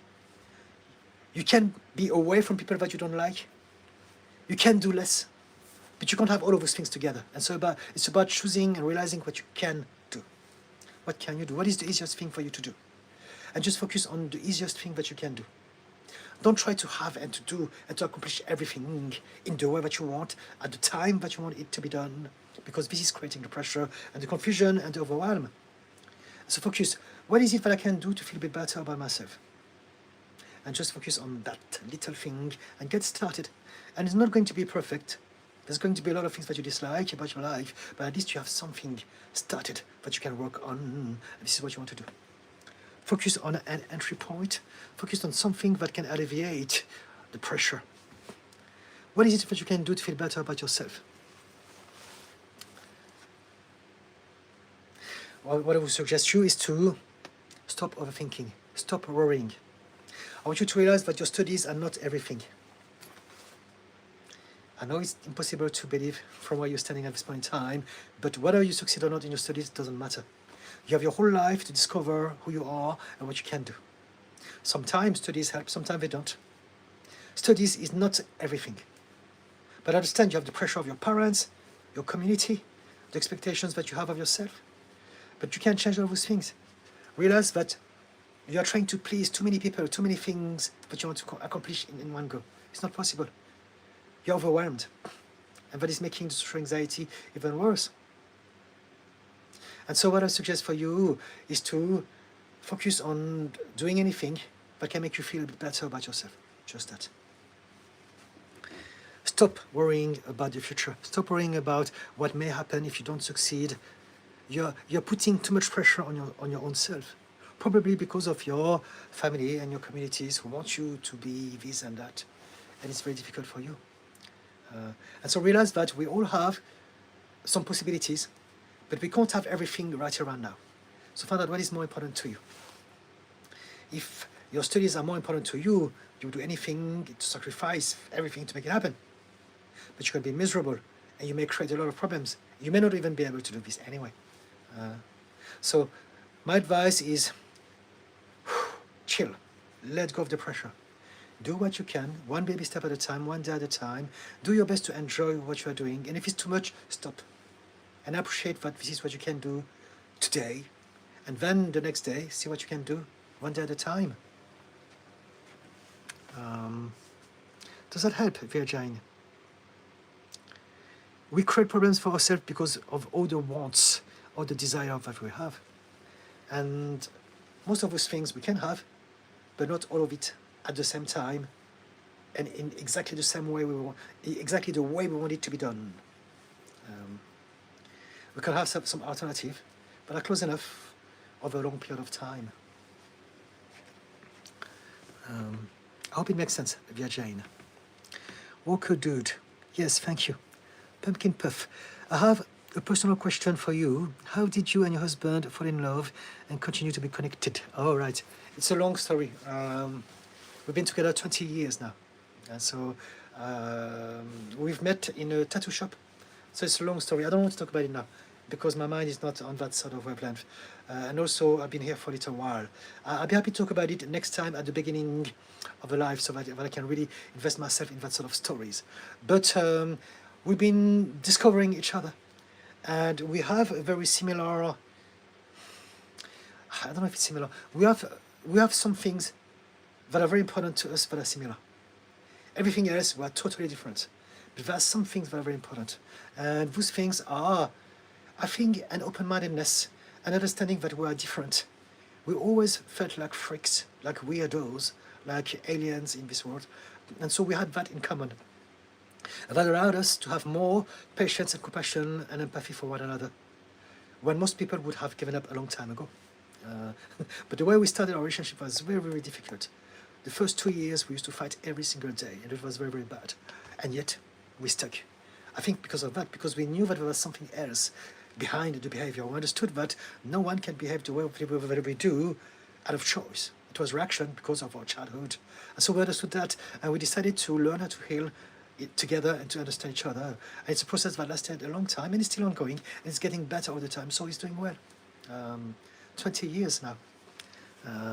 But when we first worked together, I was still drinking, I was still having episodes. And for the first 2 years, he believed, and he told all his friends, that he believed he was going to be unalived by me.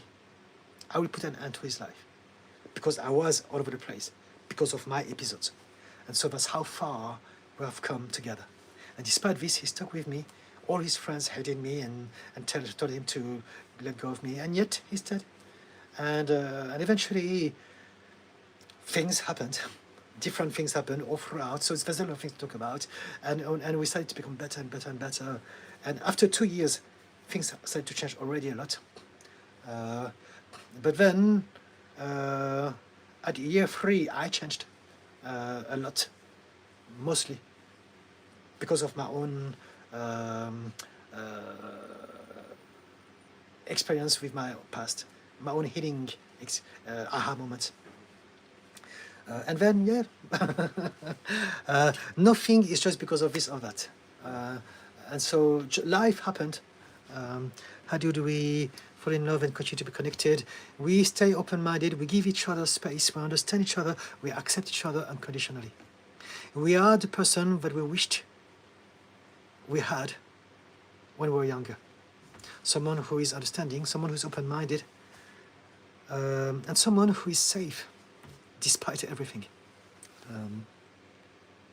So yeah, I hope it answers your question. Chris Smith, Didi, what up? All good. How about you? AI agent, how to navigate the bridge between loneliness to finding life on Mars. The hard work and effort of, say, 10 years to get there. Let me try to understand. How to navigate the bridge between loneliness to finding life on Mars. I don't understand the analogy of finding life on Mars. The hard work and effort of, say, 10 years to get there. I don't understand your question. I'm sorry. I want to help out. I want to understand, but I need you to be more clear. What do you mean, the bridge between loneliness and life on Mars? What does that mean? I don't understand. Sorry. Please, if you can reformulate in a way that I can understand, that would be very helpful. Chris Smith, Greco-Roman wrestling champion. I don't understand that either. Where does that come from? What do you mean? Pumpkin puff. My shame, I think, comes from feeling worthless and like I don't matter. Thinking I am annoying or a pathetic person. Okay? So think about who told you that. Who spoke to you like that? Who belittled you? Who told you that you're pathetic? And realize that you think that you're pathetic because you are still seeing yourself through their eyes. That's it. Is it your parents? Is it your teachers? Is it your big brother or sister? Is it some bullies when you were a kid? Someone that you looked up to? Is it all of them?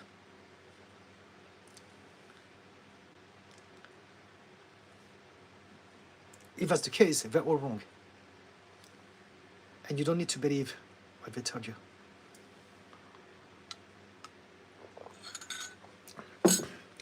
Tell me, give me one example of you being worthless.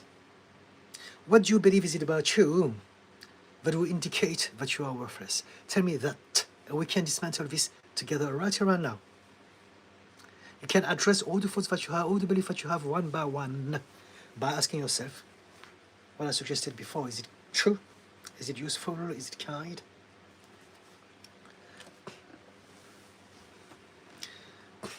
And it's going to take some time.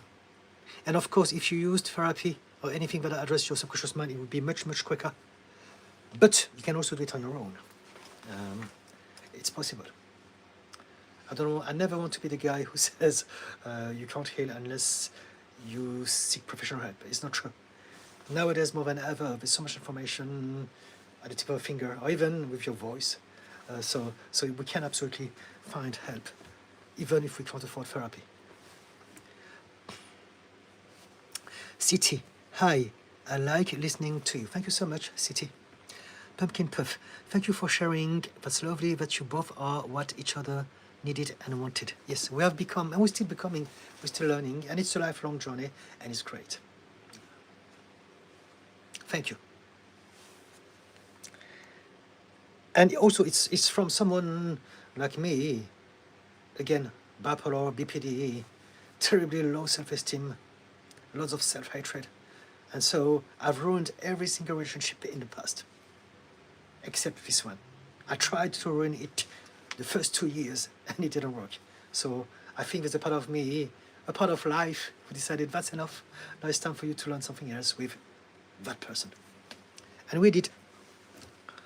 But it's possible, that's my point, right? Again, I have borderline personality disorder, which means that relationships is not something that we have when we have BPD. City, I was wondering, how can someone deal with suppressed anger or very long-term trauma in a healthy way? You stop repressing the anger. You develop a better relationship with your anger. You understand that anger is just an emotion, just like all the other emotions, and all emotions in your body are natural, vital, healthy. You must learn how to feel them. You must learn how to allow them, how to acknowledge them, how to process them, how to give them a platform, which is your body. And then, how to let them go. This is what you want to do. You want to learn about emotional intelligence. You want to learn how to be, to recognize which emotions are there when they arise and let them speak. Let them express themselves. Your emotions are your inner child speaking, trying to tell you something about yourself. So if you repress the anger, you are essentially telling your own inner child, shut up. You don't deserve love. You don't deserve to be seen. I don't care about you. And this is a horrible thing to do to ourselves. And so how do you deal with repressed anger? You realize that you've been told, you've been taught to be ashamed of your anger, and that's the only reason you are repressing it. So you want to let go of that shame. You want to allow the anger to happen in a safe way. Not when you have a hammer in front of someone that you dislike. Nope, don't do that. But if you can find a way to shout, or punch a pillow, do 10 million burpees, have a cold shower, go for a walk, run the forest, whatever. Do something, let go of that anger. And then eventually what you can do is to do some exercise where you can think about thought that gets you angry, but allow for the anger to be felt. And so you can realize it's just an emotion. It's not going to last more than 90 seconds if I don't think about it. Just feel it. And the more you do this, the more you will reacquaint with your anger, with your body. And the more you will be able to have a healthy anger as opposed to unhealthy anger. So healthy anger is there to protect your boundaries. It's perfectly fine. You must express that anger. Unhealthy anger is when you're bottling up that healthy anger because you're ashamed of it. Because society has told you, you must not be angry. It's bad. So let's say if you are a woman in a patriarchal society, women are being told, good girls are quiet. Good girls never get angry. Good girls behave. Good girls are seen, not heard. Because of that, women learn about repressing their anger. They can never say what they feel.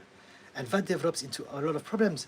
In the end, they end up sad, because they can be sad.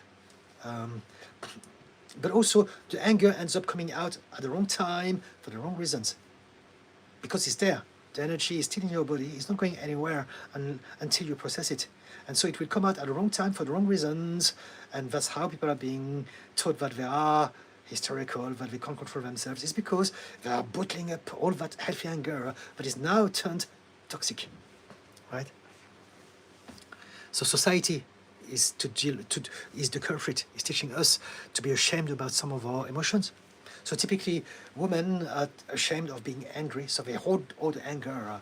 And Gabor Mate was saying how so many women, more in proportion to male, have some serious illnesses at the later stage in their life because of the repressed anger that has turned and developed into cancer, into Alzheimer, Parkinson, whatever, other stuff. And it's very toxic. But this also goes with men. Something that I often talk about is that men are not allowed to be sad, to be vulnerable, because it's weak. Boys don't cry. And so in the end, they're ashamed of their vulnerability, of their sadness. And they're going to express this with anger instead. So it's the opposite. A lot of men who are always angry, they're actually depressed, but they don't know how to express this in any other way but through anger, reactivity. And so you want to find out why you have repressed your anger in the first place, and you want to dismantle that belief. You want to realize, I want to be angry if I want. It's okay. And so you want to learn how to feel your feelings. So there's a lot of different process. Google, find out, read books, or come back to my life and keep on asking me again, and I can teach you more if you want. But yes, suppressed anger, suppressed emotions is never good. We all suffer from that. We suffer from three things: fear, shame, and helplessness. If we can get rid of those three things, no more mental, emotional health problems. And the world would be a better place for everyone as well. Hope it makes sense and helps. CT. Pumpkin Puff, it was my father.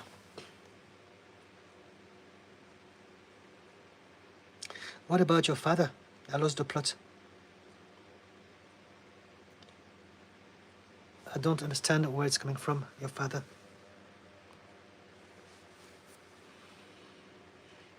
Your shame came from your father. Okay, that's fair enough. But I still need to know what is the sentence, what is the thought. Although we're coming to the end now because it's been 2 hours. I didn't think I'd be so busy. I think I'm going to come more often around that sort of time then. If it's the time where there seems to be more people online, it makes sense.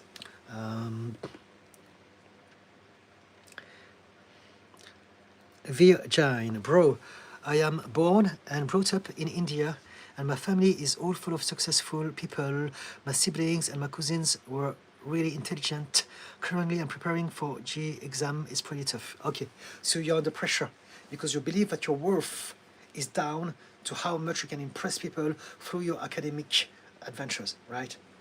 So you want to change this. Accept yourself who you are. It doesn't matter what they think. It doesn't matter what they say. Do what feels right for you. And you will discover that there are some people who see you and can accept you for who you are. Your parents, many of your close family may not. It's their problems. It's not on you. They suffer from that. You don't have to suffer from that too. AI agent, how to navigate the timeline curse of, say, 10 years between you're stuck all alone, but you know you got to do a lot of hard work and effort and almost a decade to be able to find your tribe. Guys, I need to go now. I realized I've been here for 2 hours and I have other things to do. I will come back.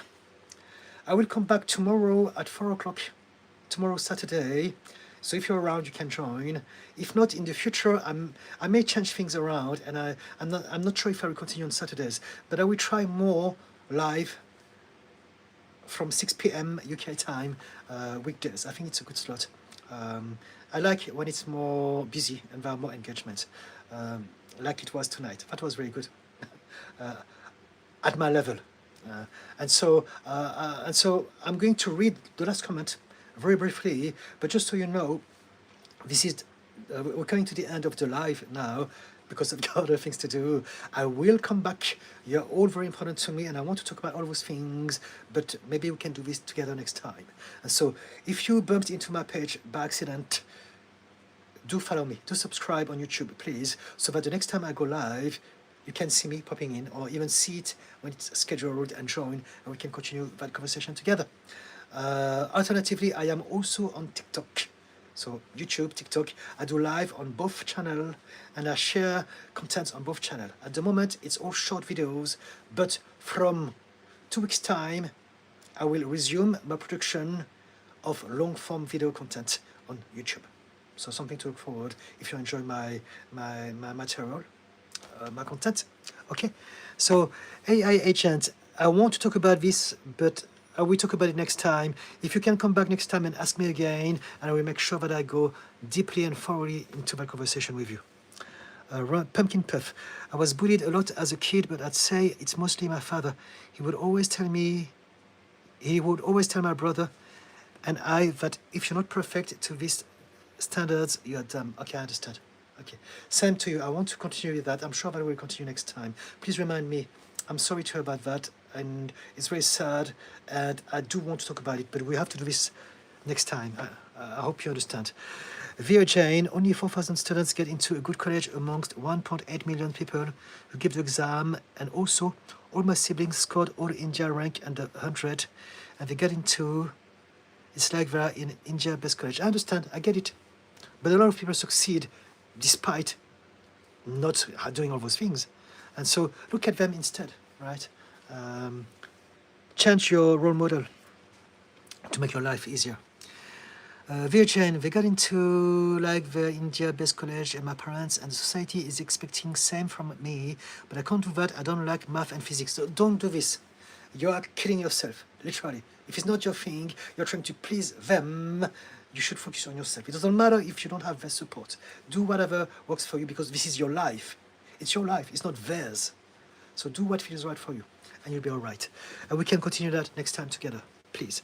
CT, thank you for the advice. I feel so much shame around my anger, and that's why I store it away constantly, because we learn to act like we have to go on all the time, yes. Even when you need to vent, yes, yes. Let it out. And for Gerbil, are you Korean or Chinese? I mean, to move on, come back next. I can tell you more about my background. CT, you said exactly what I experienced as a woman towards anger. Thanks for listening. Fantastic. Thank you, CT. Caroline, hi Didi. Hello, Caroline. The greater conversation. My separated wife can't acknowledge that her anger is an issue because she's good at covering it up. Come back next time and we'll talk about it next time, please. Pumpkin Puff, thank you, Didi. I look forward to our next talk, and I hope you have a good night. Dude from Berlin, thank you. Mary Williams, thank you. Guys, thank you very much. Gosh, it's the busiest life I've ever had. on YouTube. I'm very happy with this, and I will come back in what sort of time? I will come back tomorrow around 4 o'clock. So if you're around, we can have a chit chat. If not, I will make sure that next week I come back at that sort of time, weekdays. So hopefully we can reconnect with whoever was around tonight. And so please subscribe. I appreciate your support on both YouTube and TikTok. And know that all the live that I do on YouTube stay on my channel, so you can replay them in the live sections. If you have any questions, hold them back, write them down, or you can ask me on my post, and if I remember, I can address them. If not, do come back and ask me again. And if you know any friend who can benefit from my help, get them involved. And also, if you need more details about me as a therapist and coach, there's a link to my website on my bio, so you can find all information there. I offer a free discovery call to anyone who wants to inquire about my services. Okay. Great conversation. Thanks. Thumbs up. John Ron Burgundy. Gratuity is free. Great videos, my friend. Fantastic. Mary Williams. I'll see you tomorrow at 4. Fantastic. Guys, I love you all. Remember to be kind to people if you can. But if you can't, be kind to yourself. Okay. I'm gonna go now.